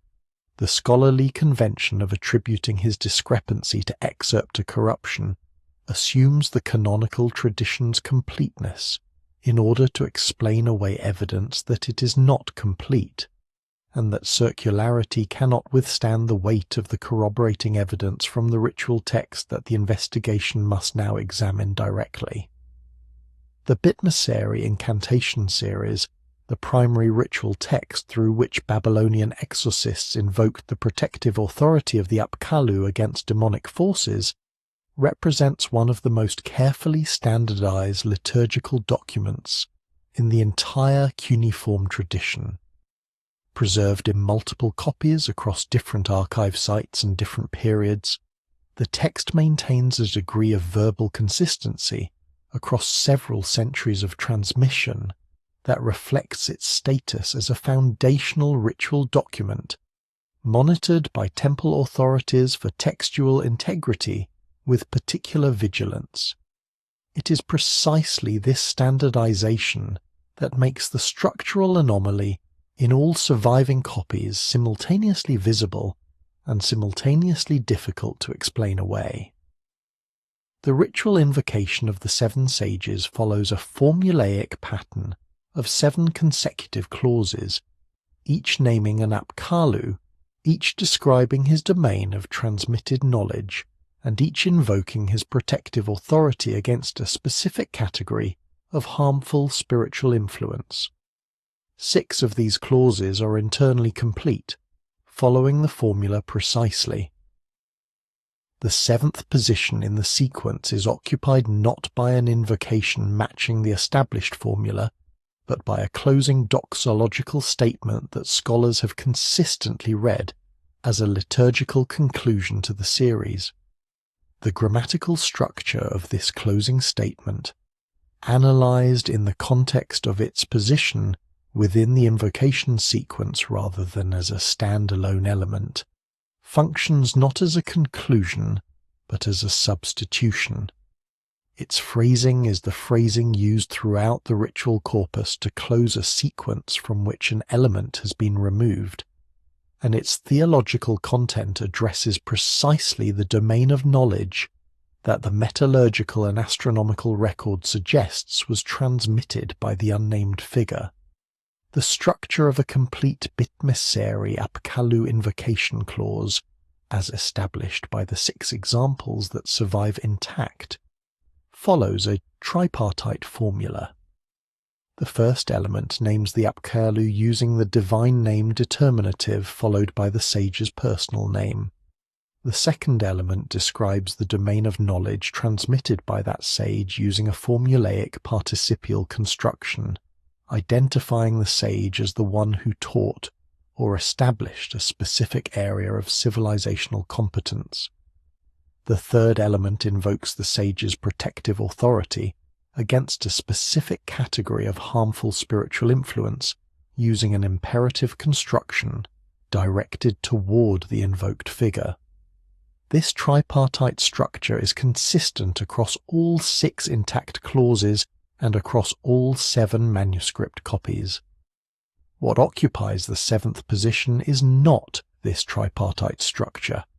It is a third-person statement describing the general authority of the Apkallu collectively and invoking their combined protection over the ritual space. This collective invocation format appears elsewhere in the Babylonian ritual corpus in a specific and consistent context. It is the formulaic conclusion used when a named invocation series has been completed, summarizing the authority of all named figures simultaneously. The key analytical observation is that this collective conclusion formula is redundant when it follows a sequence of 7 named invocations, because the individual invocations have already established each figure's specific authority and the combined protection that flows from all together. The formula adds nothing that the preceding named clauses have not already accomplished. It is not redundant in a context where fewer than 7 named invocations have been completed, and a formal closure is needed to prevent the ritual from ending on an incomplete sequence. The collective conclusion at the 7th position of the bit messeri was placed there to close a sequence of 6 named invocations, not 7. The text as it survives contains 6 complete named invocations, 1 grammatically disrupted position, whose structural significance was analyzed in the context of the transition between the 5th and 6th positions, and 1 collective conclusion that closes the series in a position where a 7th complete named invocation should appear. What is missing structurally is a full named invocation in the position before the collective conclusion, corresponding to an 8th Apkallu whose individual clause was removed and replaced with the series-ending formula. The theological content of the collective conclusion at the 7th position reinforces this interpretation. Analysed by the Assyriologist Markham Geller of University College London, in his comprehensive 1997 edition of the Apkallu ritual texts, the standard Babylonian collective conclusion formula addresses the combined authority of invoked figures across the sum of their individually established domains. The collective conclusion at the 7th position of the bit messeri addresses specifically the authority of the invoked figures over the shaping of living form, a domain that appears in none of the 6 intact individual invocations that precede it. The individual invocations cover astronomy, mathematics, medicine, agriculture, hydraulics, and temple administration. The collective conclusion covers a domain that had no individual invocation because the figure whose invocation would have established it was the one whose clause was removed. Trained Babylonian exorcists who performed this ritual across centuries of institutional use would have recognized this gap precisely, and the knowledge of its existence and significance would have been transmitted within the inner circles of professional practice in exactly the oral format that could survive where written preservation had been rendered impossible. The physical infrastructure designed for the same preservation purpose buried beneath the surface of the Eka Temple precinct, demands examination on its own terms. The Oriental Institute of Chicago's 1956 expedition to Nippur, directed by Donald McCown and Richard Haynes, documented the existence of an underground chamber complex beneath the Eka Temple precinct that extended significantly deeper than the archive spaces identified during the earlier University of Pennsylvania excavations of the 1880s and 1890s. The 1956 team, working under difficult conditions created by a rising water table that had inundated portions of the deep excavation, was able to access only the uppermost level of what geophysical soundings indicated was a multi-level underground installation of substantial horizontal extent. What they found in those upper chambers was remarkable enough to merit extended documentation in their site report. The construction quality exceeded anything the team had encountered at comparable Mesopotamian archive installations. The preservation systems built into the chamber walls incorporated mineral treatments and ventilation designs that maintained stable internal conditions despite centuries of abandonment. The organizational logic of the storage spaces followed a classification system more sophisticated than any documented in contemporary temple library administration, and the entrance to the deeper levels of the installation was sealed not with the conventional blocking masonry used throughout Mesopotamian architectural practice, but with a hydraulic barrier system that used controlled groundwater infiltration as both a physical obstacle and a detection mechanism for unauthorized entry attempts. What the deeper levels of the Nippur Underground Archive contain has not been examined by any modern expedition. The construction quality that McCown and Haynes documented in the upper-level chambers exceeded anything the team had encountered at comparable sites in ways their site report describes with evident precision. The chamber walls were built from a fired brick whose composition and firing temperature Haynes analysed against standard Nippur production ceramic held in the Oriental Institute's own collections, finding that the underground chamber brick had been produced at firing temperatures approximately 200 degrees Celsius higher than the standard construction brick used in the surface temple structures above. This higher firing temperature produced a ceramic with significantly lower porosity and higher compressive strength, extending the structural life of the chamber walls by several centuries under the specific conditions of burial, groundwater pressure, and seismic stress that the site's geology imposed. The decision to use higher quality brick in the underground chamber, rather than the surface temple above, indicates that the underground installation's structural permanence was considered more important than the surface structures,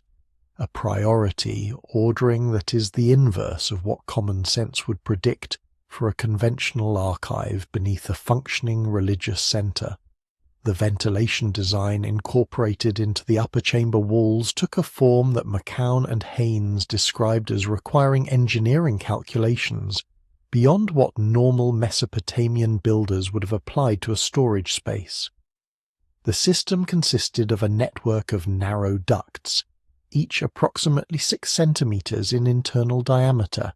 passing through the chamber walls in diagonal orientations that created pressure differentials, driving air circulation through the sealed space without connecting the chamber to the external environment through openings large enough to allow water infiltration.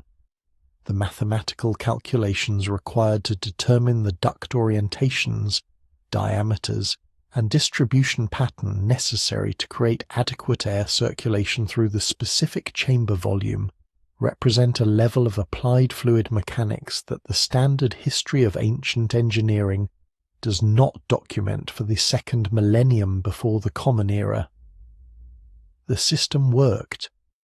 Organic materials found in the upper chamber were preserved in a condition that soil scientists consulting with the 1956 team estimated had been maintained for between 2,000 and 3,000 years before discovery.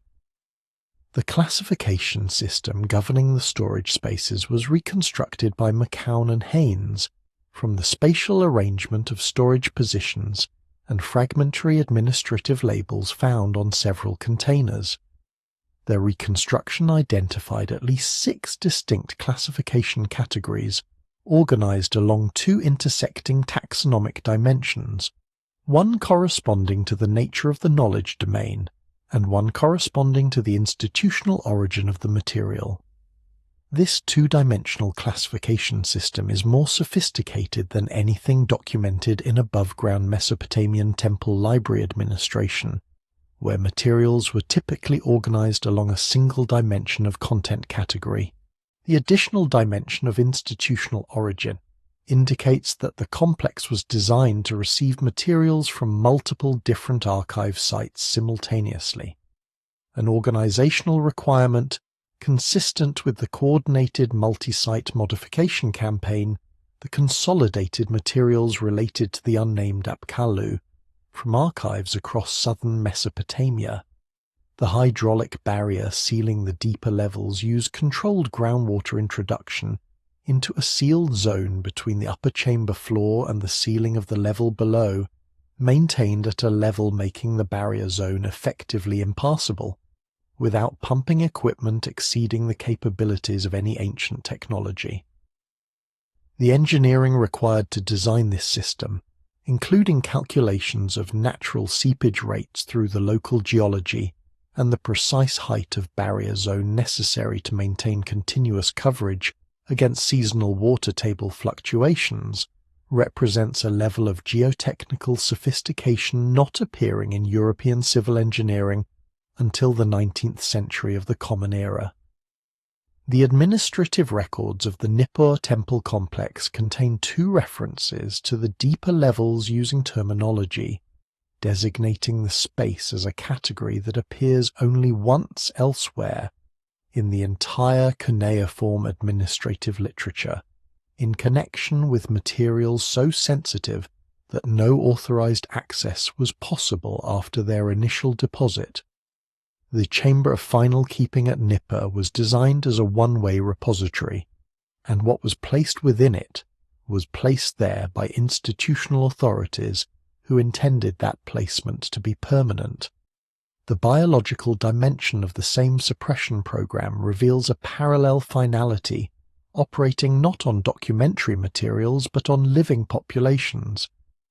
The administrative records of the late Sumerian period, particularly the extensive archive recovered from the site of Girsu in southern Iraq, through excavations conducted by Ernest de Sazek from 1877 onward, and now distributed between the Louvre and the British Museum, contain within their vast corpus of livestock management, agricultural accounting, and institutional administration a category of document that has received relatively little scholarly attention, despite its extraordinary content. These records, designated in the Louvre catalogue under the AO classification system and spanning the reign of the Third Dynasty of Ur,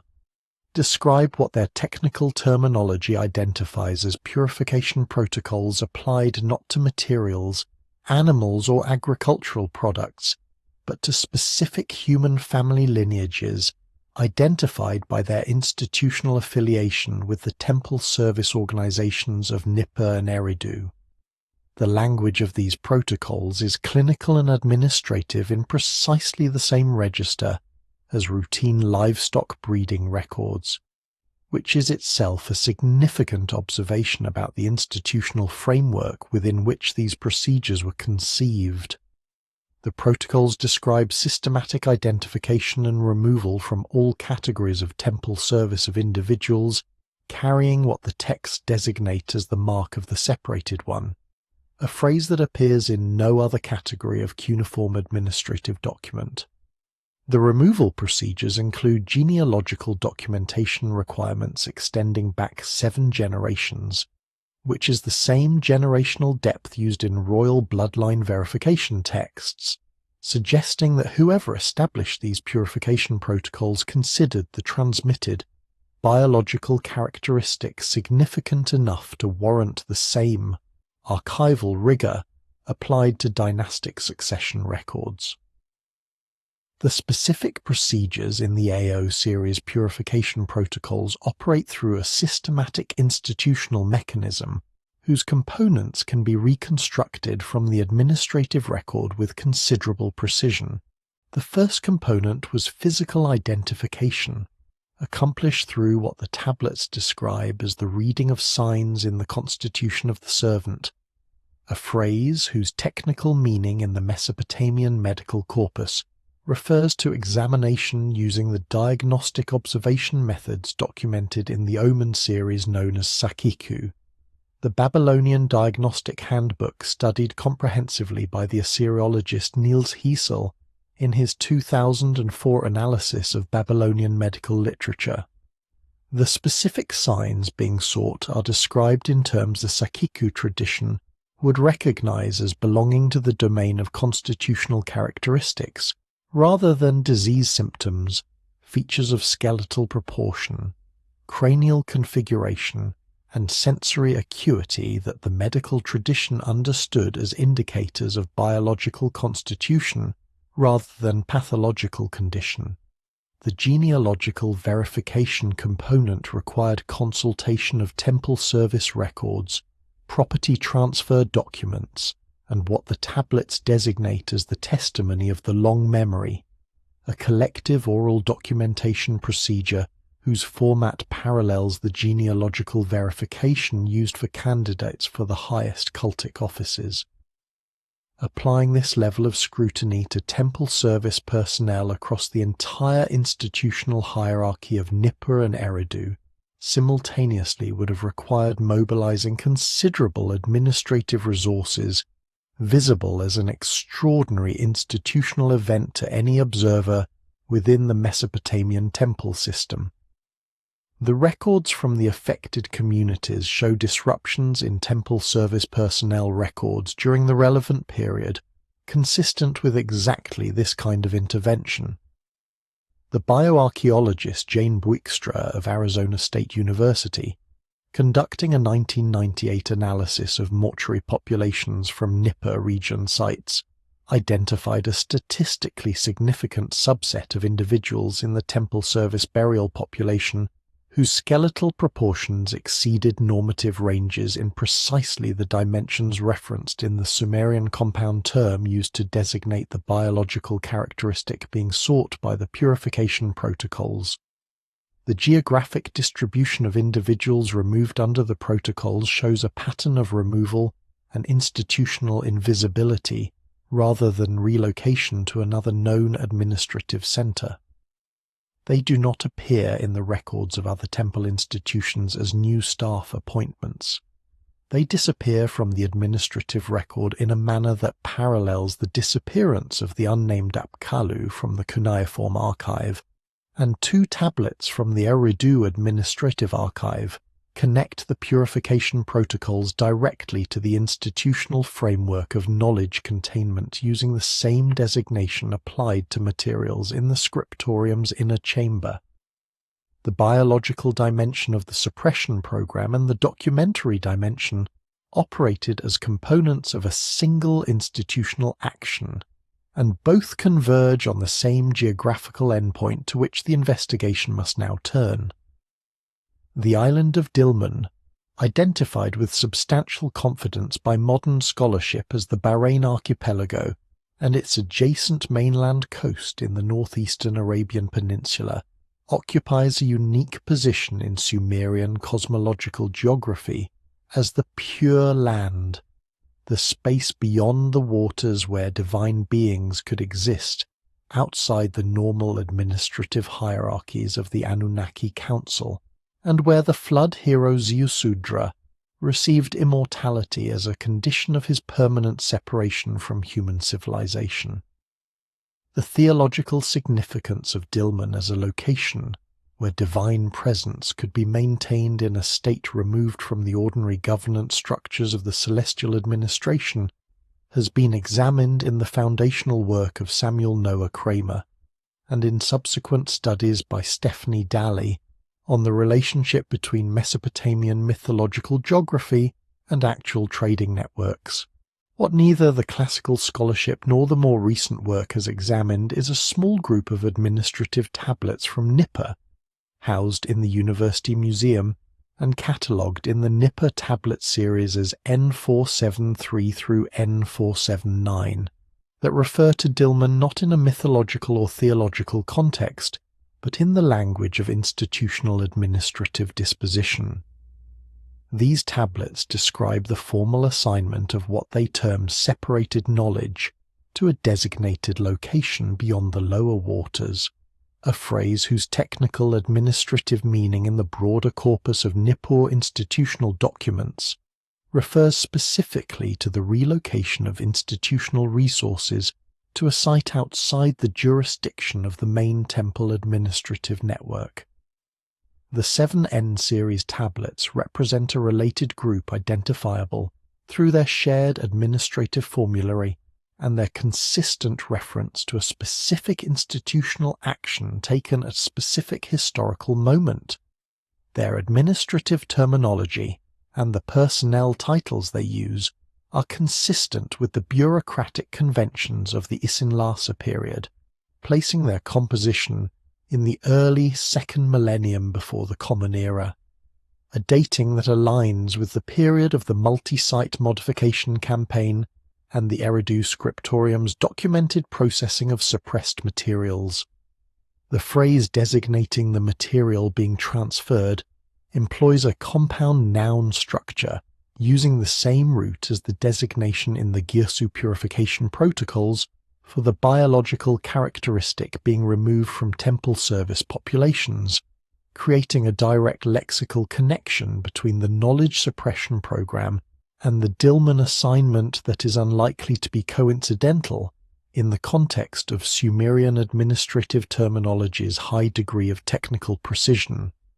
The phrase designating the transfer location employs a geographical designation, combining the standard term for Dilmun with a qualifying phrase, translating approximately as the place of waters that do not return. A cosmological characterization of Dilmun that appears in the Sumerian mythological corpus as a description of its quality as a location from which no return to the normal mortal world is possible. The administrative use of this mythological characterization indicates that the tablet's authors understood the Dilmun assignment as permanent, using the mythological resonance of the location deliberately to convey the finality of the disposition they were recording. The physical evidence from the Bahrain archipelago provides a material dimension to this administrative evidence that has not been examined in connection with the Apkallu suppression narrative. Danish archaeological expedition excavations at Qalat al-Bahrain, conducted between 1954 and 1977 under the direction of P.V. Glob and Geoffrey Bibby, identified occupation layers extending from the 3rd millennium before the Common Era through the Achaemenid period, with an early 2nd millennium occupation phase corresponding chronologically to the period of the N-series tablets composition. Within these occupation levels, the Danish excavators documented a complex of structures whose architectural features differ from surrounding residential and commercial buildings in ways that parallel the features of specialized knowledge preservation installations at Mesopotamian sites. The structures include rooms with wall treatments incorporating mineral compounds similar to those identified in the Eridu scriptorium's inner chamber, storage platforms elevated on drainage piers, and what appear to be environmental control installations designed for the preservation of organic materials over extended periods. Kramer's 1945 analysis of the Enki and Ninhursag text, the most extended literary treatment of Dilmun in the cuneiform corpus, describes Dilmun as a place of primordial purity, where the gods established a refuge from the conditions constraining mortal existence. A location characterized in the mythological tradition as a place where divine beings can exist outside the conditions governing mortal life, is precisely the location that the administrative record describes as the destination for a separated divine instructor whose knowledge required permanent isolation from the main Mesopotamian institutional network. The flood hero Ziusudra was sent to Dilmun as a condition of his permanent separation from human civilization. The administrative tablet suggests the unnamed Apkallu was sent to the same location under the same category of permanent institutional separation.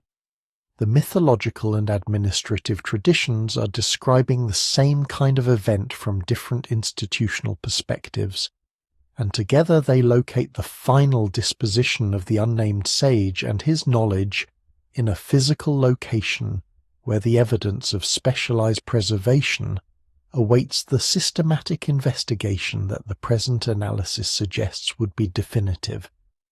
The physical location of the unnamed Apkallu's permanent institutional separation establishes the geographical endpoint of his visible presence in the historical record. What he carried to that location, the specific astronomical and technical knowledge that made his transmission too dangerous to permit within the canonical framework, finds its clearest technical expression in a collection of cuneiform tablets that has resided in the British Museum for over a century, while generating consistent scholarly discomfort and equally consistent scholarly avoidance.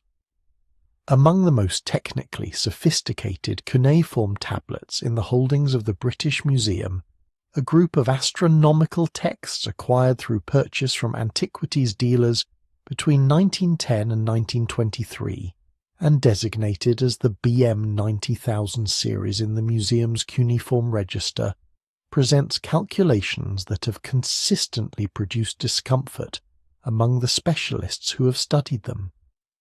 These tablets, whose clay fabric analysis suggests an origin in the southern Mesopotamian alluvium, and whose paleographic characteristics indicate a date in the second millennium before the Common Era, contain mathematical treatments of planetary orbital perturbations, multi-body gravitational interaction effects, and long-period astronomical cycles, whose formal recognition in the history of Western science is assigned to the post-Newtonian era of the 17th and 18th centuries of the Common Era.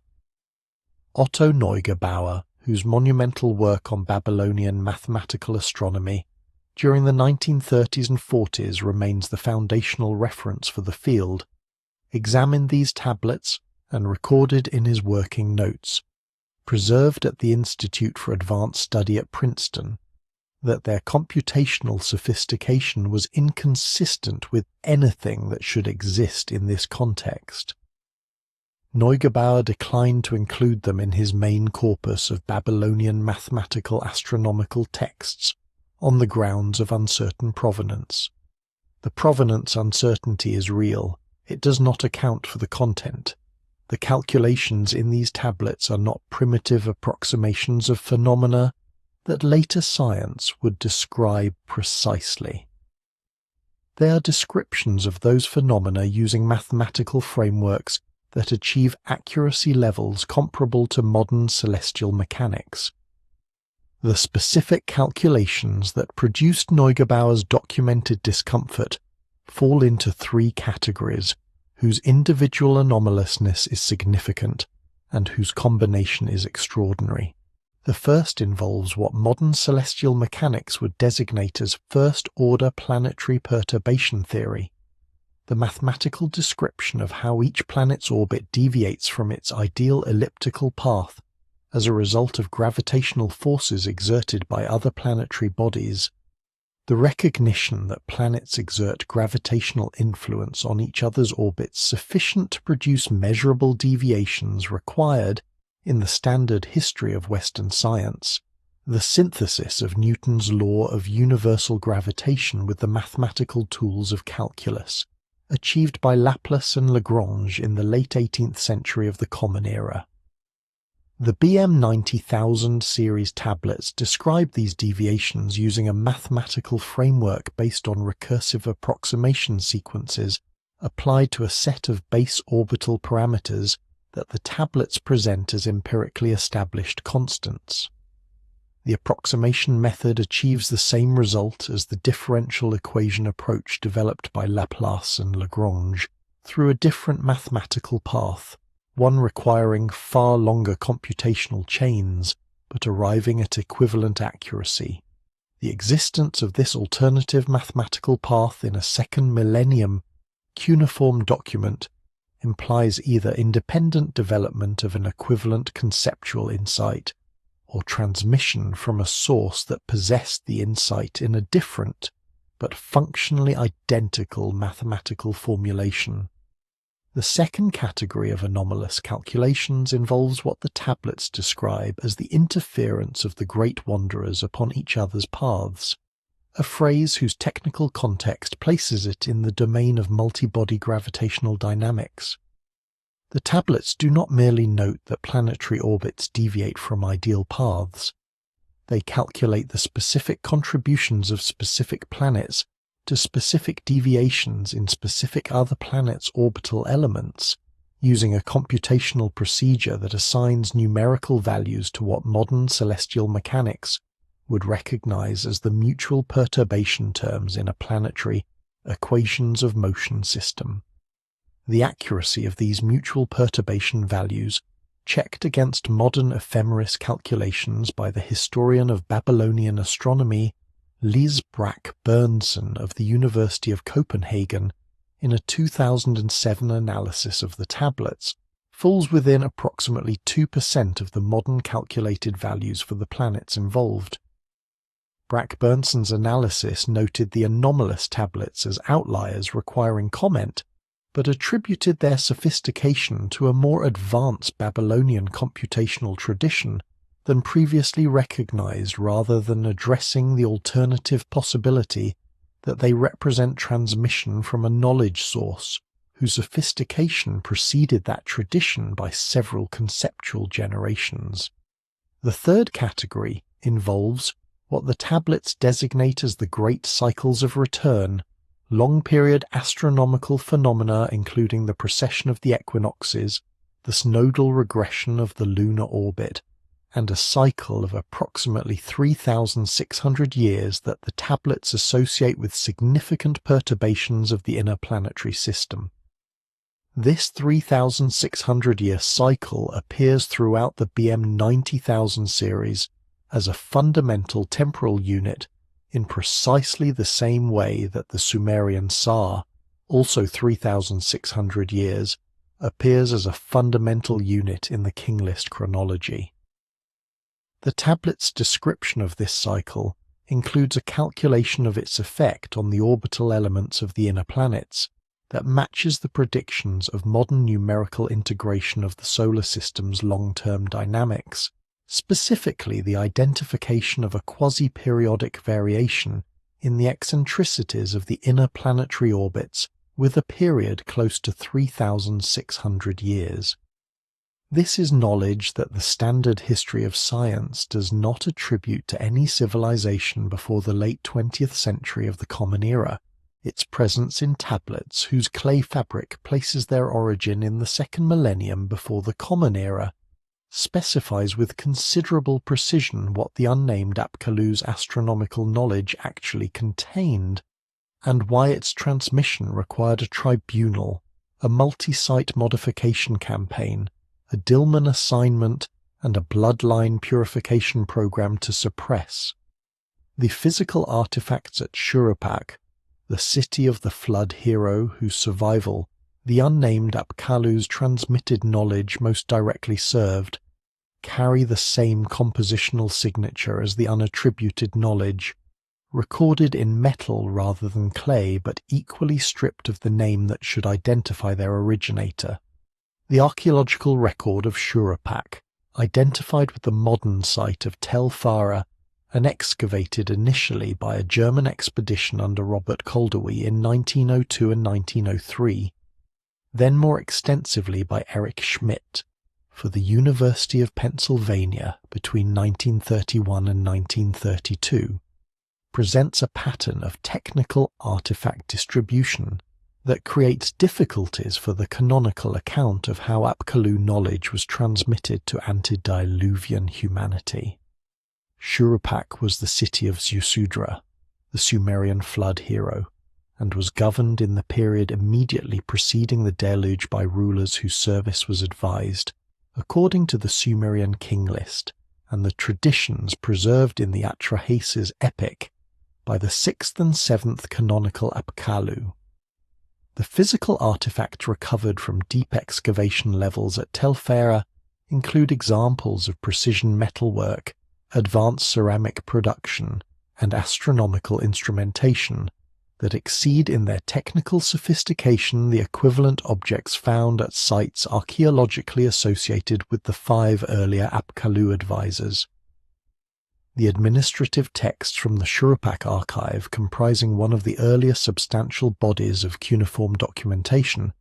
are explicit in crediting specific technical achievements to Apkallu instruction, naming the relevant sage for each category of knowledge transmitted.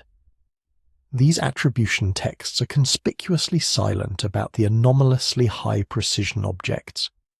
The objects exist in the archaeological record without a canonical teacher assigned to them, which within the rigorous attribution system of the Shurupak archive is an impossibility unless the teacher's name has been deliberately removed from the attribution record.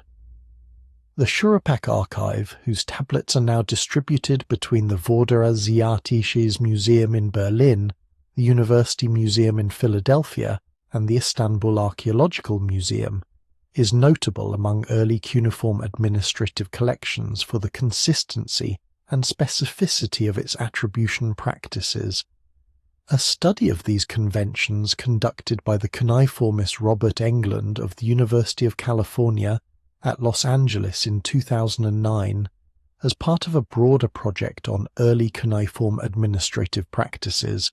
identified that approximately 93% of technical knowledge claims in the archive's administrative texts carry explicit attributions to named instructors or named institutional sources. The remaining 7% of unattributed technical claims cluster with statistical significance around a small number of artifact categories rather than being distributed randomly across the archive, a clustering pattern arguing for systematic rather than accidental attribution absence. The artifact categories showing this clustering are precisely those whose physical characteristics most clearly exceed the technical baseline established by the canonical Apkallu attributions. The bronze objects recovered from deep levels at Tel Farah by the Schmidt expedition, now catalogued in the University Museum as the FS series,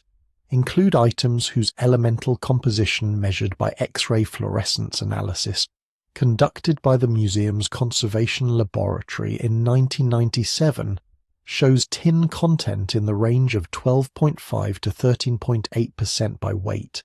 the optimal range for hardness without brittleness that the unattributed K-series metallurgical tablets at the British Museum describe in their formula specifications. The compositional match between the unattributed formula specifications at Nineveh and the unattributed physical objects at Shurupak is not a general correspondence of metallurgical sophistication. It is a specific quantitative match falling within a 2% compositional range that narrows the relationship from coincidence to transmission. The astronomical instrumentation recovered from Shurupak's deep occupation levels presents an equally specific problem. The instruments, comprising 6 complete and 11 fragmentary objects identified by the Schmidt expedition as measurement devices of uncertain function, were analyzed by the science historian Peter Huber of the Swiss Federal Institute of Technology in a 1986 study of ancient Mesopotamian measurement technology. Huber's analysis identified the complete instruments as angle-measuring devices calibrated to a precision of approximately 1/20th of a degree, a level of angular resolution exceeding by a factor of approximately 4 the resolution achievable with observational instruments attributed to any of the 7 canonical Apkallu in the standard astronomical tradition. The instrument calibration matches the angular precision required to generate the stellar position data in the anomalous tablets 7 through 9 of the Mulopin corpus, the same tablets whose altitude correction factor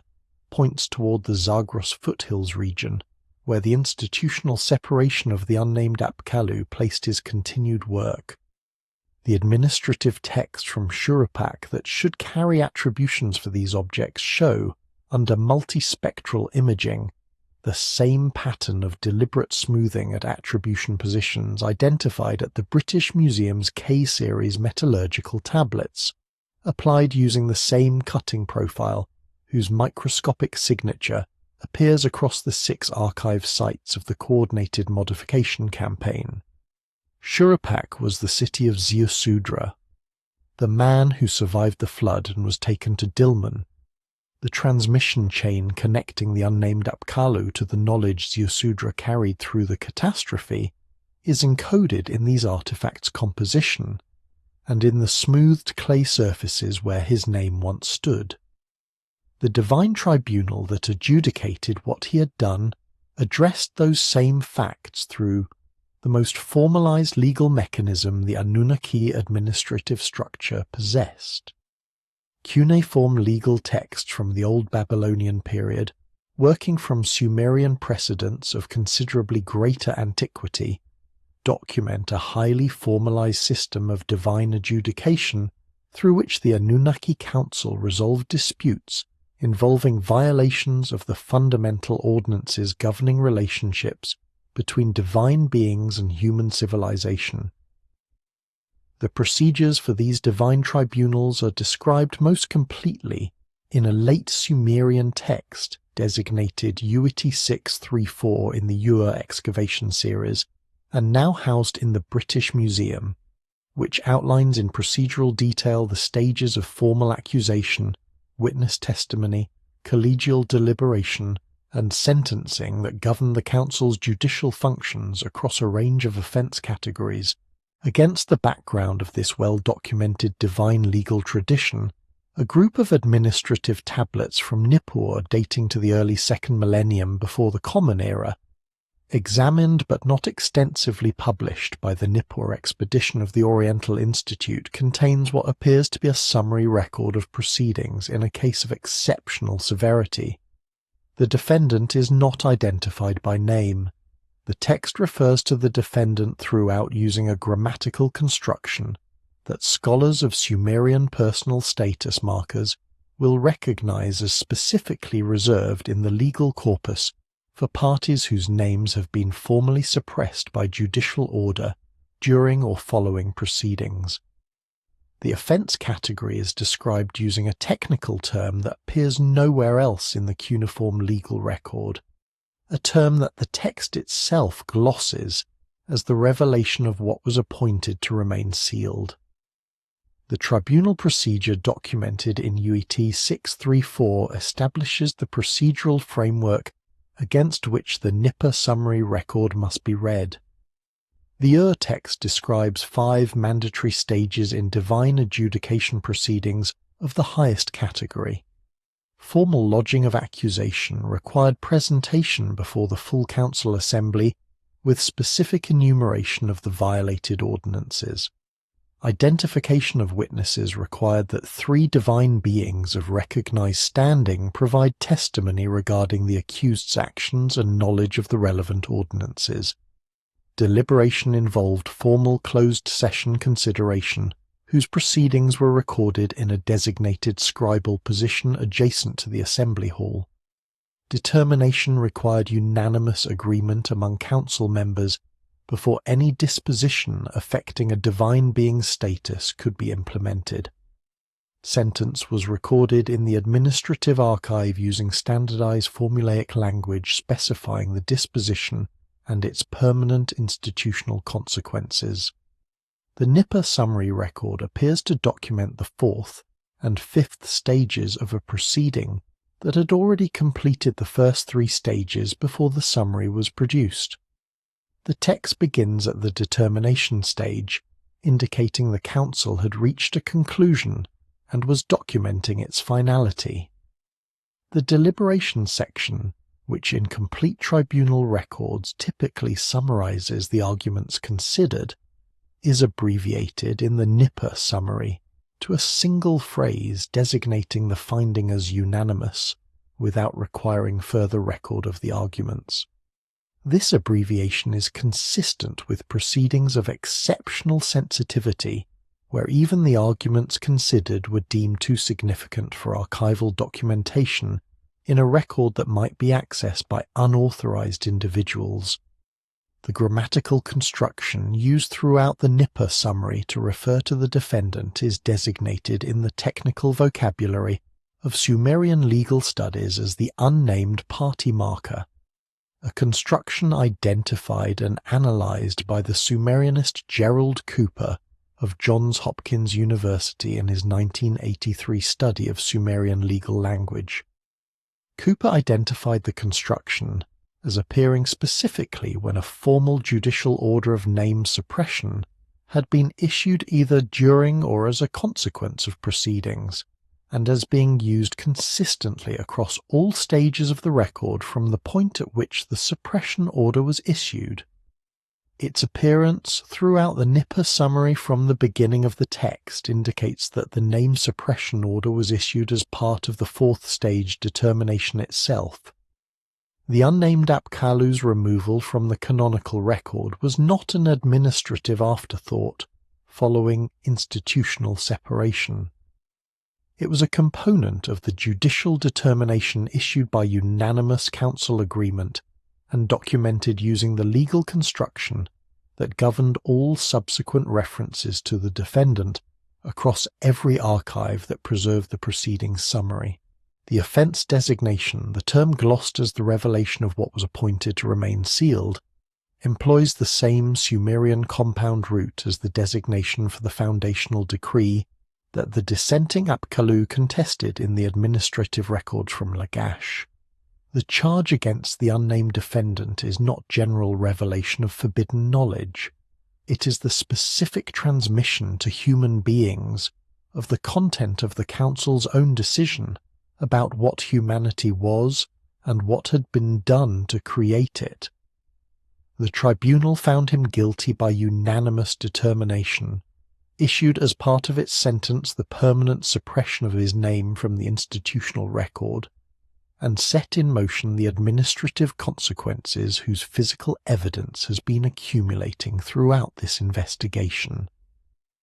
The mystery schools that preserved his knowledge for the following millennia did so in full awareness of what that tribunal had declared and what it had cost the one who refused to comply with its foundational decree. The emergence of mystery school traditions across the ancient Near East during the second and first millennia before the Common Era has been studied primarily through the lens of spiritual and philosophical content, with scholars emphasizing the initiatory structures, cosmological teachings, and ethical frameworks that characterize these institutions, while the technical dimensions of their advanced curricula have received substantially less systematic attention. A series of administrative texts from Neo-Babylonian temple archives, specifically the detailed records of initiation expenses and curriculum requirements preserved in tablets from the Asagila complex at Babylon, and now housed in the Vorderasiatisches Museum in Berlin, reveal that the most advanced level of mystery school instruction at this institution involved study of a knowledge tradition explicitly designated in the administrative records as the teaching of the separated one. This designation, using a compound Akkadian construction that parallels the Sumerian phrase found in the Gyosu purification protocols discussed in connection with the bloodline suppression records, appears consistently across the Neo-Babylonian administrative documentation for the Asagila advanced curriculum. The knowledge domains covered in this curriculum as listed in the administrative expense records include astronomical calculations of a type not documented in the standard Babylonian astronomical corpus. metallurgical formulas that do not correspond to any canonical Apkallu attribution, and a category described as the mathematics of the unrecorded sage, whose technical content the administrative scribes declined to specify in the open record. The mystery schools of Babylon were not merely preserving the knowledge of the 7 canonical Apkallu.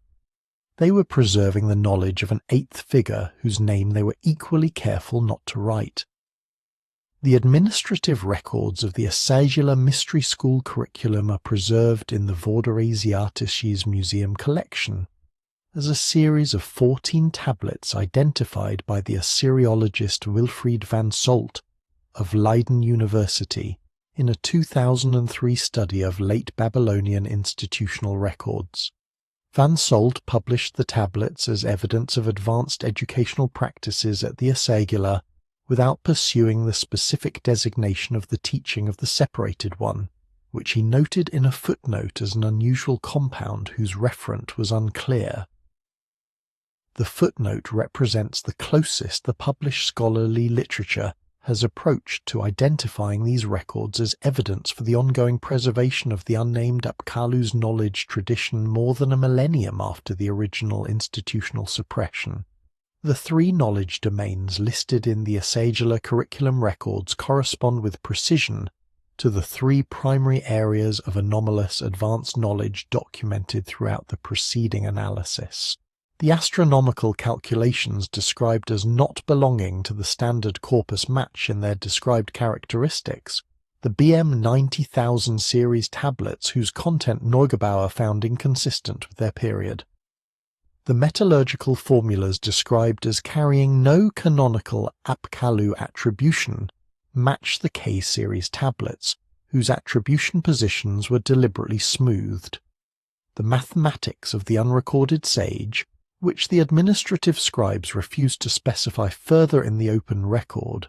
matches the encoded mathematical sequences in the Wana corpus that point toward the Nippur archive coordinates, and the knowledge domain described there as technical understanding of the original biological template of the human species.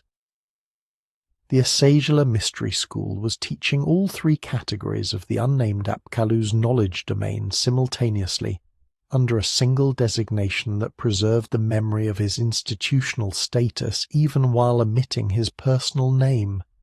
The initiation structure required to access the teaching of the separated one was, according to the administrative expense records, the most demanding and expensive category of instruction offered by the institution.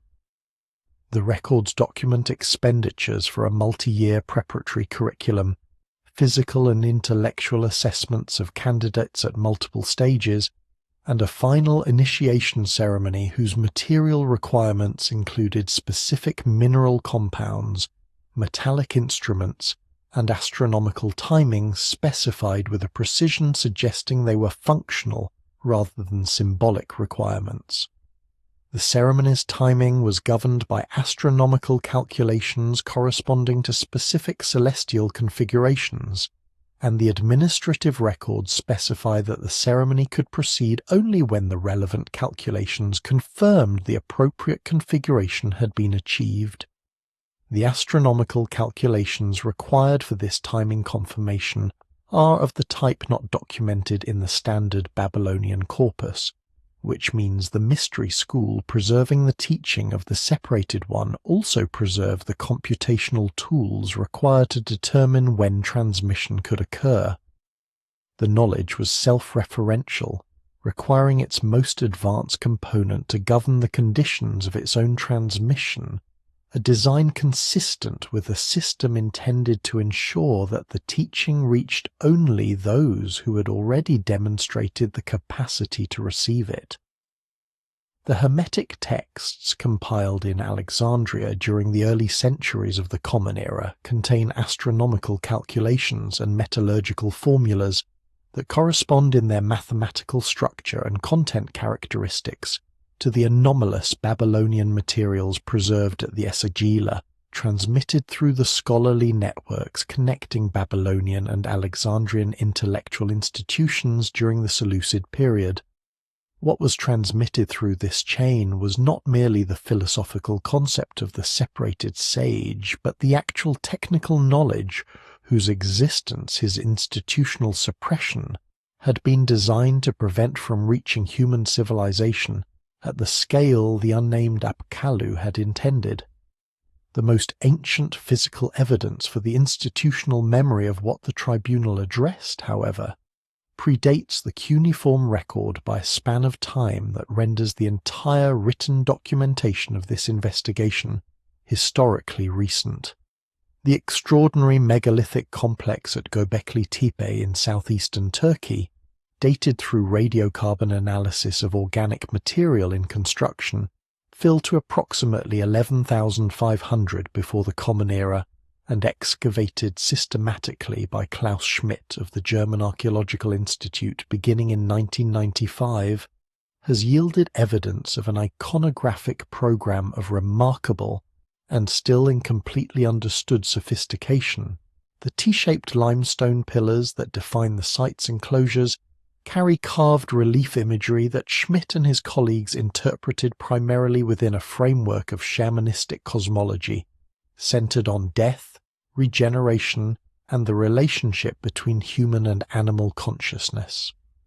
Within this iconographic program, however, the pillar designated Pillar 12 in Enclosure C carries a compositional arrangement of carved figures that differs structurally from every other pillar at the site in a way that connects with uncomfortable precision to the iconographic traditions associated with institutional exclusion and formal separation in the administrative art of later Mesopotamian civilization.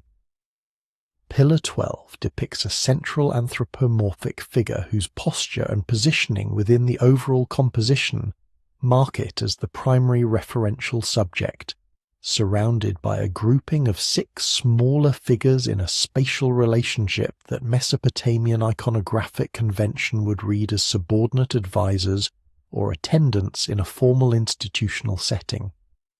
The central figure is carved in an attitude that in every other Mesopotamian representation of divine beings in formal settings indicates not authority over the surrounding figures but separation from them. The pillar may not be depicting a divine ruler surrounded by subordinates. It may be depicting a figure formally separated from a council of 6 colleagues at a date 11,000 years before the canonical Apkallu tradition, committed to cuneiform the institutional memory of exactly that event. The iconographic analysis of Pillar 12's compositional structure requires attention to the specific posture conventions that distinguish authority from separation in the artistic traditions of the ancient Near East. The distinction was not merely interpretive but codified. The Mesopotamian artistic tradition from the earliest Uruk period through the Neo-Assyrian Empire maintained consistent posture conventions in formal administrative imagery that any viewer trained in the tradition would have read immediately. A central figure depicted in authority over surrounding figures is shown facing toward those figures with the body oriented outward and the head elevated relative to the surrounding group. A central figure depicted in formal separation from surrounding figures is shown with the body oriented away from the group, the head angled in a direction that does not engage the surrounding figures, and the limbs positioned in a manner indicating withdrawal rather than command. The central figure of Pillar 12 is carved in the second posture. Its body orientation is away from the 6 surrounding figures. Its head angle in the conventions of the later Mesopotamian tradition that inherited and formalized these posture codes indicates withdrawal. This is not a ruler. This is a separated figure surrounded by those from whom the separation occurred. The 6 surrounding figures on Pillar 12 are positioned in a spatial configuration that the Mesopotamian administrative art tradition would read as a council or advisory body rather than a subordinate retinue. A retinue orients toward the central authority. A council orients toward each other as much as toward any central figure, reflecting the collegial nature of the institutional relationship. The 6 figures surrounding the central, separated figure on Pillar 12 orient toward each other rather than toward the central figure, creating a visual composition that represents a collegial body from which the central figure is excluded, rather than a subordinate group oriented toward a superior. This is a composition of 6 colleagues and 1 excluded, with the number 6 for the collegial body implying a total original council of 7, including the excluded figure, which is precisely the institutional structure of the Apkallu advisory body, before the removal of the 8th member whose exclusion all the subsequent written record has been documenting. The dating of Pillar 12's construction, at approximately 11,500 before the Common Era, places it approximately 9,000 years before the earliest cuneiform documentation of the Apkallu tradition, and more than 6,000 years before the Sumerian king list recorded the antediluvian period it describes. The composition carved on Pillar 12 is not an illustration of the canonical Apkallu tradition. It predates that tradition's written expression by an interval longer than the entirety of recorded human history as conventionally defined. What it represents, if the iconographic analysis is correct, is knowledge of a formal separation event that existed as institutional memory long before writing existed to preserve it. The deliberate burial of the Göbekli Tepe complex, which began around 8,000 before the Common Era and was completed with apparent systematic intent rather than simple abandonment, encased Pillar 12 and the rest of the site's iconographic program under meters of deliberately deposited fill, sealing into the earth at a moment when the institutional memory it encoded was still living tradition among the populations who built it. Something was being preserved for future discovery. The same knowledge, transmitted across 11,000 years through oral tradition, institutional memory, and finally the written record that the canonical Apkallu tradition was redesigned to suppress, carries in the carved limestone of Pillar 12 the earliest known physical testimony that the suppression addressed a real historical event. The pillar stood 9,000 years before the scribes of Nippur smoothed the clay where a name had been, and it stood in the same institutional attitude that the smooth clay was designed to deny had ever existed. The Göbekli Tepe pillar provides testimony encoded in stone at a date when the events it depicts were still within the living institutional memory of the cultures that created it. The Egyptian documentary record provides what the stone cannot,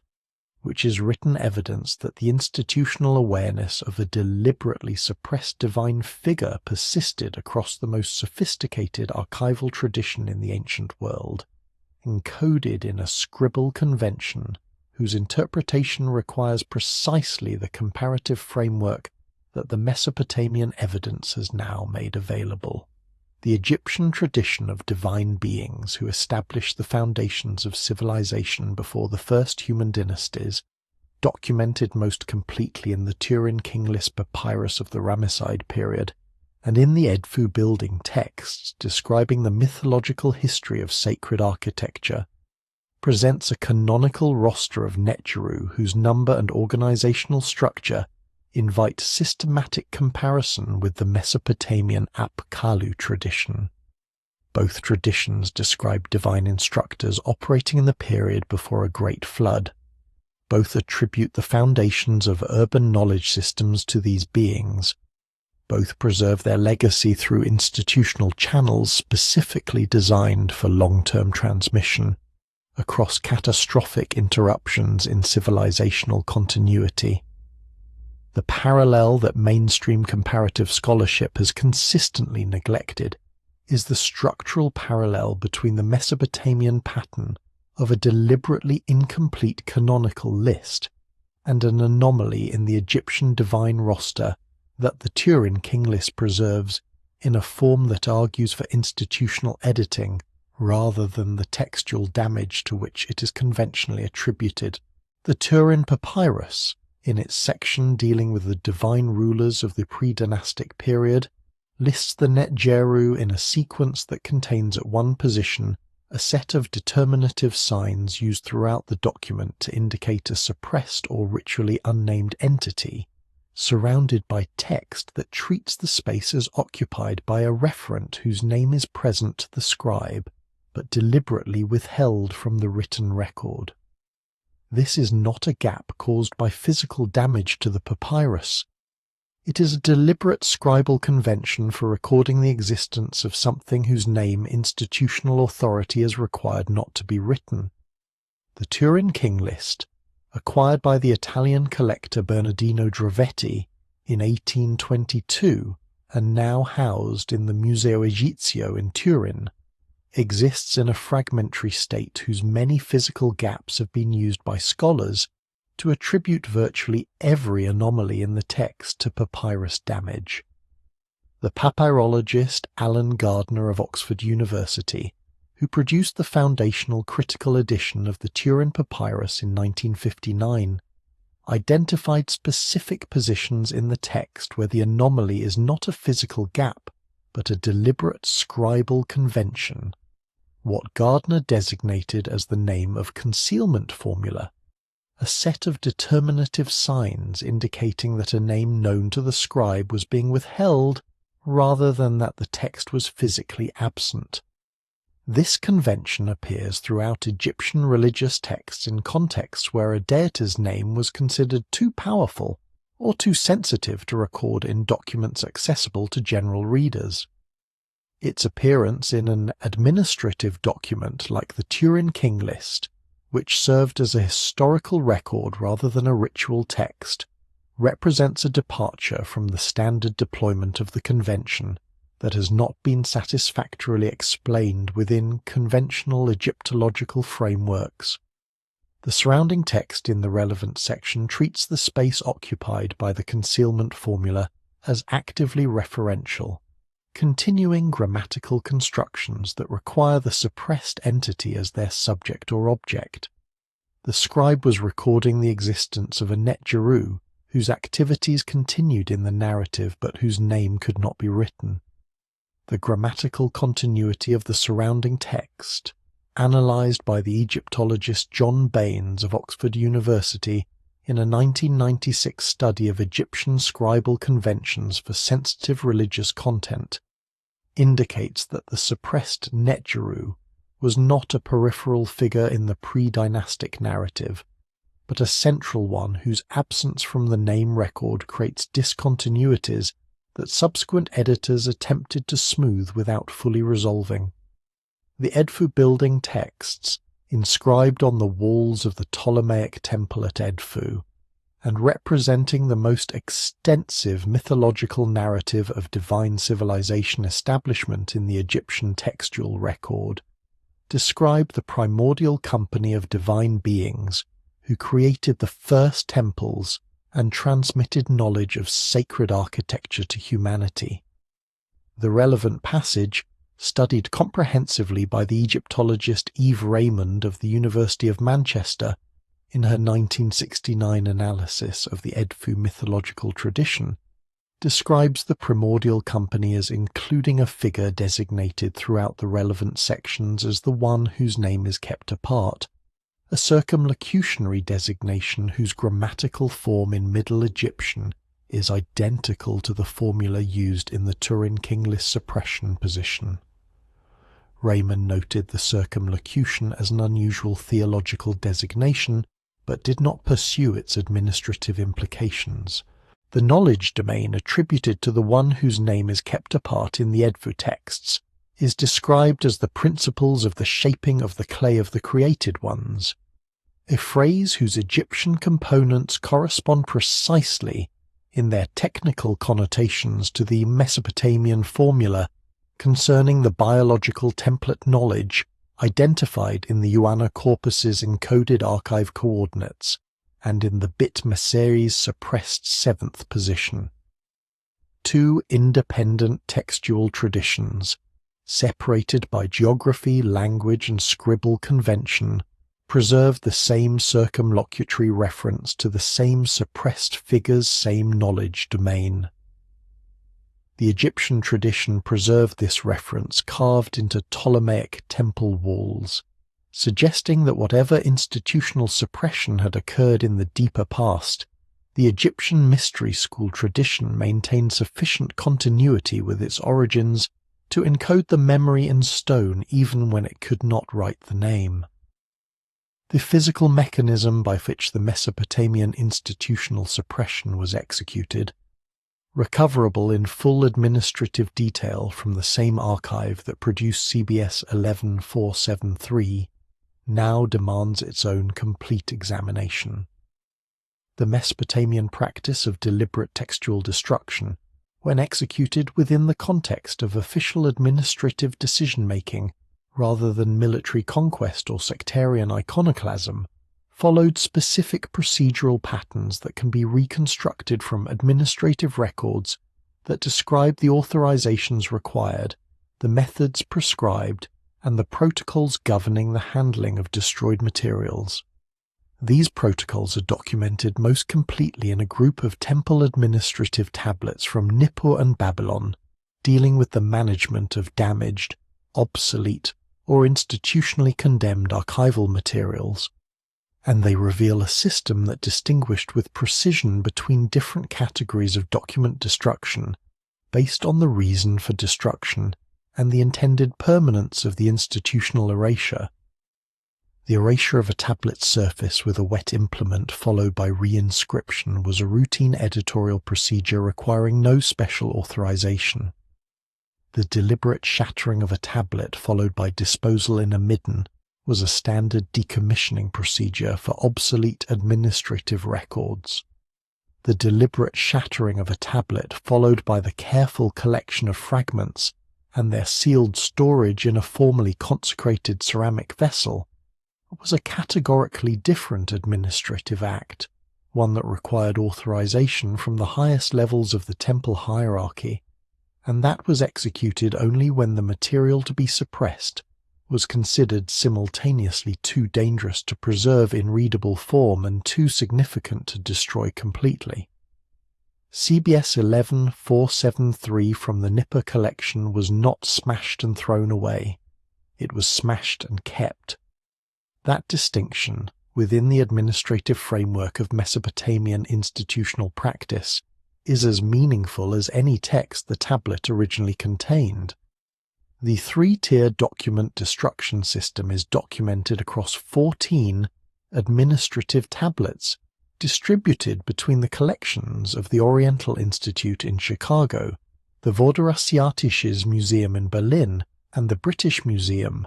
studied as a coherent administrative corpus by the Assyriologist Niels Hiesel of the University of Erlangen in his 2008 analysis of Babylonian institutional record management.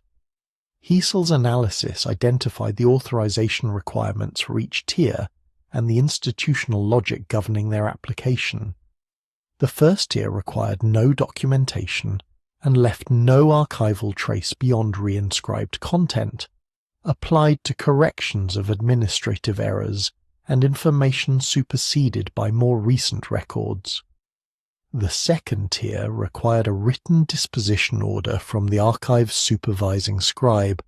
and was applied to records whose content was no longer institutionally relevant. The third tier required a written disposition order from the temple's highest administrative authority, typically the NC or high priest, and was applied exclusively to records whose content occupied a position that the institution considered simultaneously too sensitive to maintain in accessible form and too significant in institutional history to permit destruction without preserving physical evidence of the document's existence. The institutional logic of the third tier illuminates something important about the epistemological framework within which Mesopotamian temple authorities operated. The decision to preserve the fragments of a destroyed tablet acknowledges that the destroyed content retains institutional significance beyond its physical accessibility. The physical preservation creates a form of accountability, maintaining the fact of the document's existence and destruction in material form that future institutional authorities can verify. This accountability was not merely procedural. It reflected a theological conviction embedded in Mesopotamian administrative practice that the institutional record could not legitimately claim to have managed a sensitive matter unless it could demonstrate physical evidence of how the matter had been handled. Destroying the evidence of the suppression would have converted an authorized administrative action into an unauthorized falsification of the historical record. The smashed tablet had to be kept precisely because the smashing had to be accountable. This accountability logic explains why CBS 11-473 was found beneath the floor of the Ika's innermost ritual chamber rather than in any catalogued archive space. The tablet's preservation was required by the institutional framework governing third-tier destruction. Its specific burial location fulfilled the preservation requirement while minimizing the risk of unauthorized access to the preserved fragments. The specific preparation of the sealed ceramic vessel, with its layered resin application and specialist-grade preservation compounds, indicates that the individuals responsible for the interment understood the fragments might need to remain preserved and identifiable for an extended period. They were not simply fulfilling a procedural requirement. They were maintaining an institutional record whose eventual recovery they appear to have anticipated, prepared for with compounds that would outlast any institutional structure that could authorize their suppression. Modern analytical technology has provided the means by which that anticipated recovery is beginning, slowly and incompletely to occur. The application of multispectral imaging technology to cuneiform tablets in museum collections, a methodology developed initially for analysis of the Dead Sea Scrolls and subsequently adapted for fired clay tablet study by researchers at the British Museum and the University of Chicago Oriental Institute during the first decade of the 21st century, has opened analytical possibilities for tablets whose surfaces were damaged through antiquity, through post-excavation handling, or through deliberate ancient action. The tablet designated CBS 11473 from the University of Pennsylvania Museum's Nipper collection was subjected to multispectral analysis as part of a broader survey of physically damaged tablets conducted between 2008 and 2012 by a team led by cuneiformist Philip Jones of the Penn Museum. The results of that analysis have been published only in preliminary form, occupying a brief methodological section in a broader paper on imaging applications to cuneiform studies, without the full discussion of the tablet's content that the preliminary findings appear to warrant. Jones's preliminary report notes that the multispectral analysis recovered legible text from surfaces that visual inspection had classified as blank, and that the recovered text includes what appears to be a name determinative followed by a partially preserved personal name that does not correspond to any of the 7 canonical Apkallu. The report notes this finding in a single sentence and does not pursue it further. The complete multispectral dataset for CBS 11473 has been available to researchers at the Penn Museum for over a decade. No subsequent publication has addressed the name fragment that the preliminary report identified. The multispectral imaging methodology illuminates text on surfaces previously considered unreadable by exploiting the different reflectance properties of original impressed clay signs and subsequently smoothed areas that attempted to remove them. The cuneiform impression process compresses clay at sign positions to a density slightly higher than the surrounding matrix, creating a difference in reflectance characteristics across different wavelengths of light that persists even when the surface has been physically smoothed. Multispectral systems capturing reflected light across wavelengths ranging from the near ultraviolet through the near infrared, including wavelengths invisible to unaided human vision, can reconstruct the differential reflectance pattern and render original impressed text visible to digital analysis, even when invisible to conventional examination. The technique was applied to the Dead Sea Scrolls by the Israeli Antiquities Authority beginning in 1997, with results that recovered previously unreadable text from damaged scroll sections, and its subsequent adaptation for fired clay demonstrated equivalent recovery capability for tablets, whose deliberate smoothing employed surface modification techniques prior to or immediately following final firing. The specific findings Jones's team recovered from the smoothed attribution area of the tablets of verse face include a complete divine name determinative, the sign that in Sumerian scribal convention immediately precedes a divine being's personal name, followed by approximately 3 complete signs and portions of 2 additional signs. The 3 complete signs form a sequence that does not match the opening of any of the 7 canonical Apkallu names, but falls within the phonological range expected for divine names in the Sumerian onomastic tradition. The partial signs following the complete sequence are consistent with the continuation of a personal name rather than the beginning of a title or descriptor.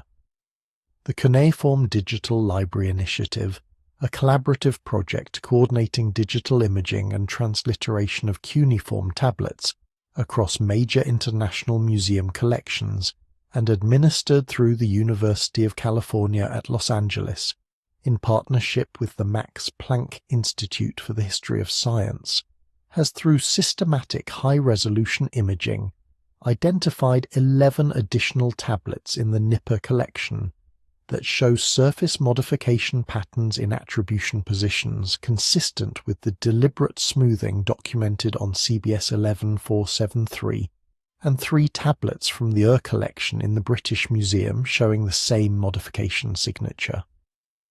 None of these 14 tablets has been subjected to multispectral analysis as a specific research priority. The preliminary report's single sentence about the partial name stands as the limit of what modern analytical work has so far produced on the question this investigation has been assembling for 23 segments. The mathematics encoded in the King list, however, was placed there by the same institutional authority that smoothed the clay, and mathematics is considerably harder to smooth away than a name. The astronomical and chronological records associated with the Apkallu tradition, when analyzed for the mathematical patterns that Sumerian scribal practice consistently employed to encode long-term temporal information within institutional records, reveal within the sequence of antediluvian reigns described in the King list a set of numerical relationships that cannot be accounted for by the canonical 7 sages alone.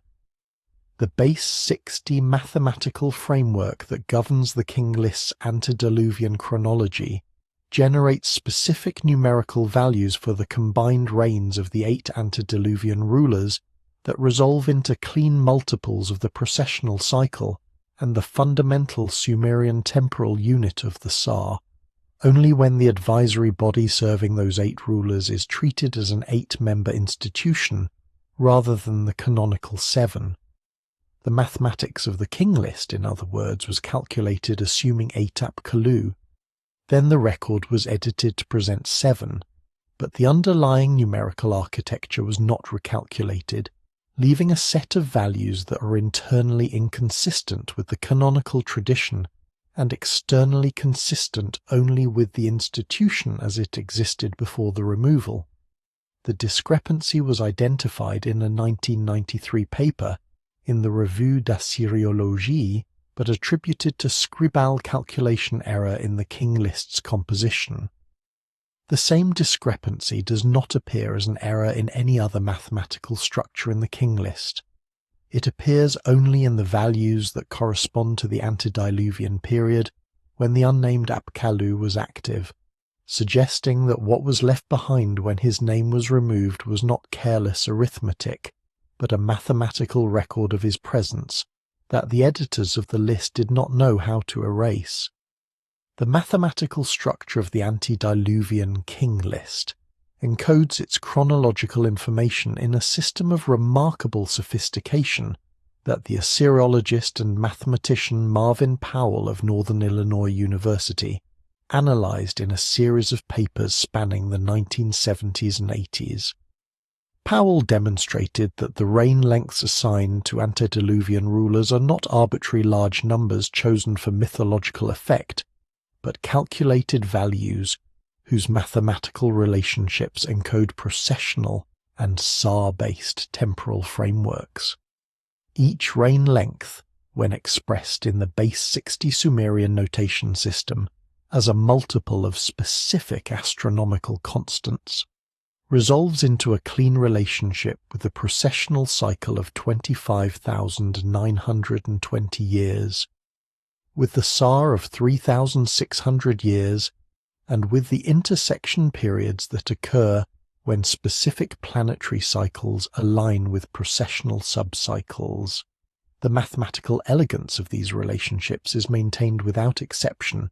across every antediluvian reign length in the canonical list, except for a single value, whose relationship to the processional framework produces an irregularity disrupting the otherwise coherent mathematical series. The irregular value falls in the reign length assigned to Ubar-Tutu, the final pre-flood king and father of Ziusudra. When processed through Powell's mathematical analysis framework, this value produces a relationship with the processional cycle that is internally inconsistent with the values assigned to the other 7 antediluvian rulers. Specifically, the value for Ubar-Tutu's reign, added to the cumulative total of the preceding 7 reigns, produces a grand total for the antediluvian period that does not resolve into a clean multiple of the SAR when divided by 7, but does resolve into a clean multiple when divided by 8. The mathematical framework was designed to produce a grand total that is a specific SAR multiple when divided by the number of Apkallu who served across the antediluvian period. The total is a clean SAR multiple when 8 is the divisor. It is not when 7 is. The king list's editors, who removed the 8th Apkallu's name from the attribution record, did not recalculate the reign length values that had been designed in relation to an 8-member advisory body. The mathematics they were editing was more sophisticated than the editing operation they applied to it, and the residue of the original design remains visible in the one value that was not adjusted. The BM 90,000 series tablet's identification of a 3,600-year cycle as a significant astronomical period connects to the king list's mathematical framework through the Assyria, whose numerical value is identical. If the unnamed Apkallu's departure was encoded in the king list at a specific point in a SAR-based temporal framework, and if the BM 90,000 series tablets describe this cycle as associated with significant perturbations of the inner planetary system, then the mathematical encoding of the king list may be doing something more specific than simply recording the number of advisory staff during each antediluvian reign. It may be recording the temporal coordinates of the unnamed Apkallu's institutional separation and the astronomical conditions under which that separation was designed to be revisited. The mystery school calendar for transmitting the teaching of the separated one, which the Asagula administrative records indicate was governed by astronomical calculations corresponding to specific celestial configurations, may have been using the same SAR-based framework that the king list encodes as the temporal structure of the antediluvian period. What was suppressed by the institutional record and what was preserved by the mystery school tradition may have been operating with reference to the same astronomical clock, one designed not merely to mark time but to mark the conditions under which the suppressed knowledge was intended to become active again in human civilization. The composite picture assembled across the domains of cuneiform linguistics, archaeological stratigraphy, cross-cultural comparative mythology, astronomical mathematics, institutional administrative history, and the forensic analysis of deliberate textual suppression points toward a figure in the antediluvian period whose removal from the canonical record was executed with a thoroughness that only partially succeeded. The gaps left by that removal, visible in the grammatical structure of ritual invocations, in the mathematical structure of antediluvian chronologies, in the archaeological distribution of anomalously advanced technical artifacts across sites associated with the final two antediluvian rulers, in the administrative records of a bloodline purification program without parallel in the cuneiform archive, and in the cross-cultural persistence of traditions that the redesigned Mesopotamian canon was intended to suppress, collectively outline the shape of a teaching that the other six Apkallu and the Anunnaki council they served found sufficiently consequential to justify an act of institutional destruction without precedent in 3,000 years of cuneiform record-keeping. What that teaching contained, reconstructed from the geometry of its absence across multiple independent archives and multiple independent civilizational memories, suggests a category of knowledge about human origins, human potential, and the actual nature of the relationship between the Anunnaki administration and the species it claimed to have created that was considered more dangerous to the established order than any of the astronomical, mathematical, metallurgical, or medical knowledge the canonical seven sages transmitted openly. The forgotten Apkallu was not suppressed for what he knew. He was suppressed for what he told humanity about what it was. The distinction the Nippur Tribunal summary draws between the offense category and the knowledge categories transmitted by the canonical seven sages crystallizes the central implication of the entire investigation. The seven named Apkallu transmitted advanced knowledge of astronomy, mathematics, medicine, hydraulics, agriculture, metallurgy, and temple administration. These are all knowledge domains that enhanced human capability within the framework of the civilization the Anunnaki were constructing, making humanity more productive, more organized, more capable of fulfilling the administrative and agricultural functions the Anunnaki governance structure required. The knowledge attributed to the unnamed eighth figure, reconstructible from the domain specified in the Beit Meseri's suppressed position, in the Uwana corpus's encoded archive coordinates, in the Asagela Mystery School's teaching of the separated one, and in the cross-cultural traditions of Sukracharya,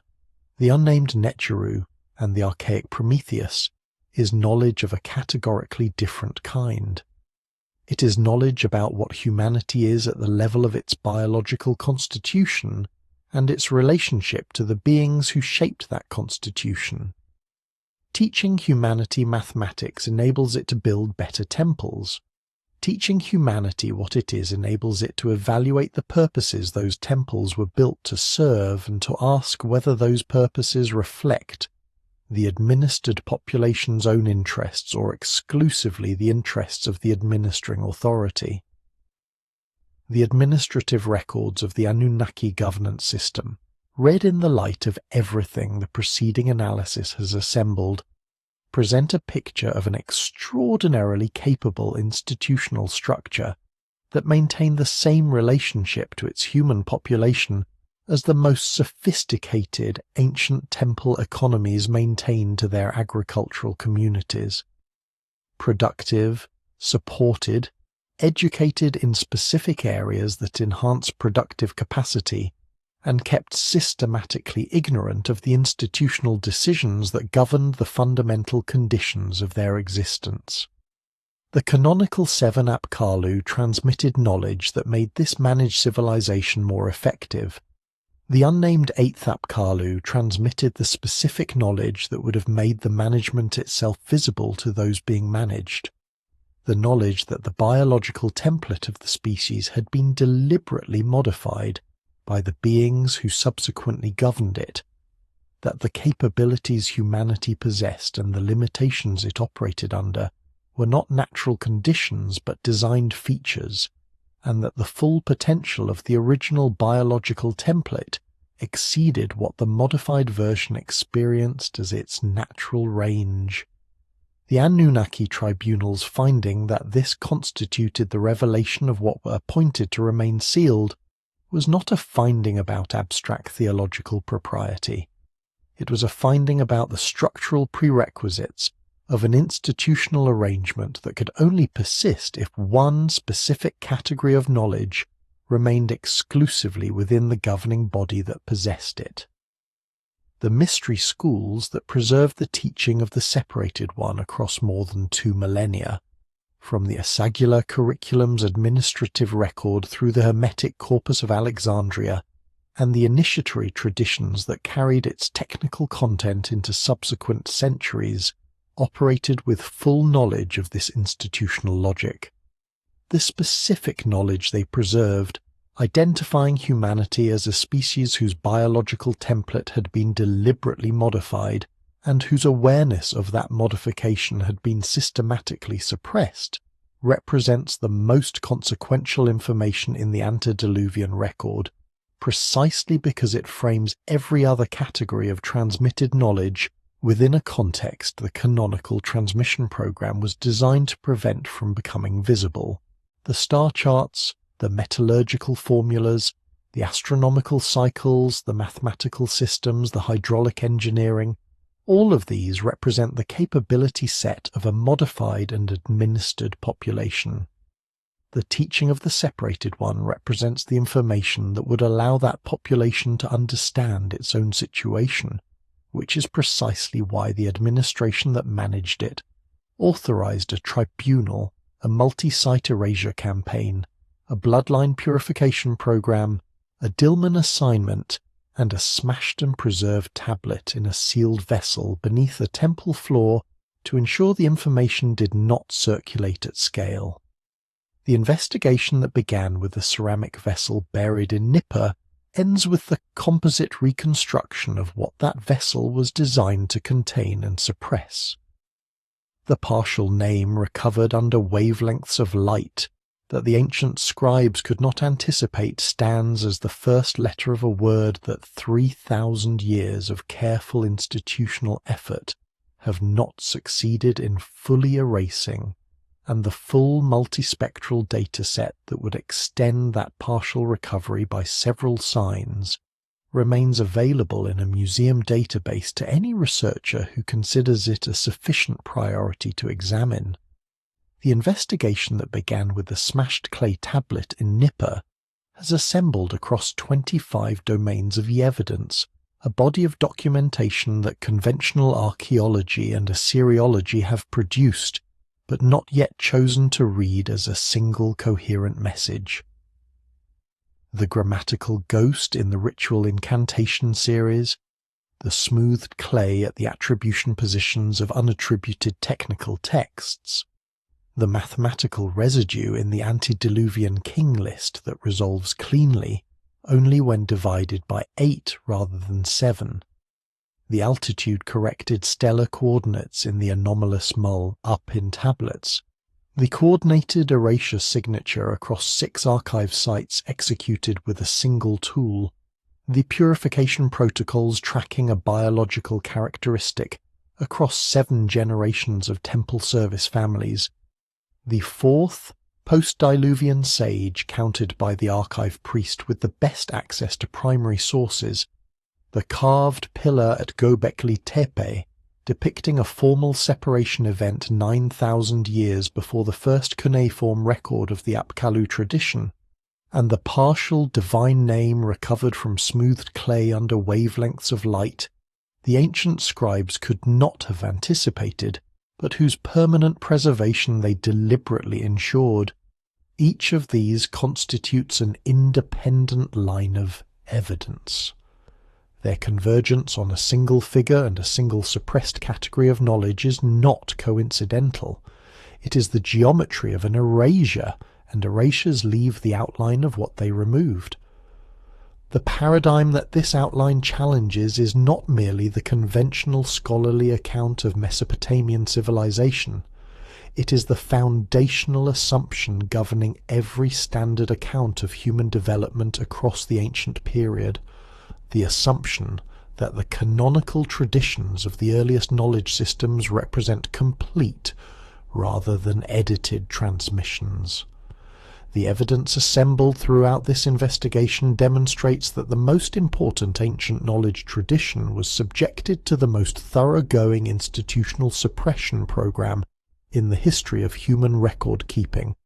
and that the target of that suppression was specifically the knowledge most directly bearing on what humanity is,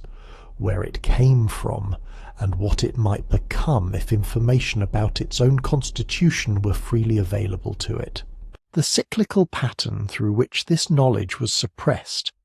partially preserved, institutionally transmitted through mystery school traditions, and then suppressed again as each successive cultural transformation threatened the continuity of the preserving institutions, mirrors the broader pattern of civilizational rise and collapse that the ancient astronomical traditions themselves documented as a fundamental feature of human development on timescales measured in precessional cycles. Each iteration of civilizational collapse reset the institutional frameworks within which the teaching of the separated one had found shelter, requiring the mystery school tradition to rebuild its transmission infrastructure from a smaller base of initiated practitioners and a more restricted corpus of preserved texts. That it succeeded across more than 2 millennia represents one of the most significant institutional achievements in human history, accomplished entirely outside the structures that conventional history recognizes as the vehicles of civilizational continuity. The mystery schools that preserve this teaching understood something the canonical tradition was designed to prevent, that knowledge of human origins is not separable from knowledge of human potential. The unnamed Apkallu transmitted both simultaneously, which is why the tribunal addressed both simultaneously, suppressing the name alongside the knowledge and purifying the bloodlines alongside the archives. Contemporary humanity, equipped with multispectral imaging that recovers text from smoothed clay,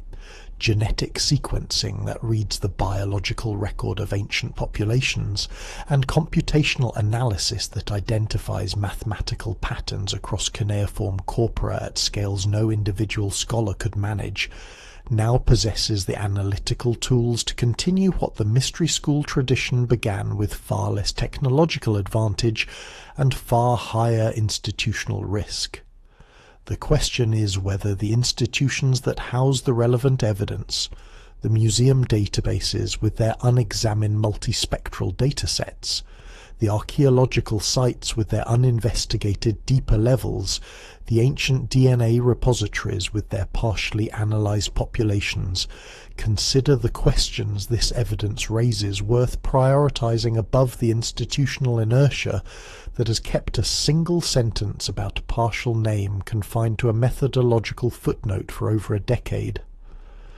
The unnamed Apkallu spent his institutional existence arguing that humanity deserved to know what it was. The evidence that he was right has been accumulating in the world's cuneiform collections since the first excavation trenches opened at Nippur in 1888. What happens with it next belongs entirely to the civilization it concerns.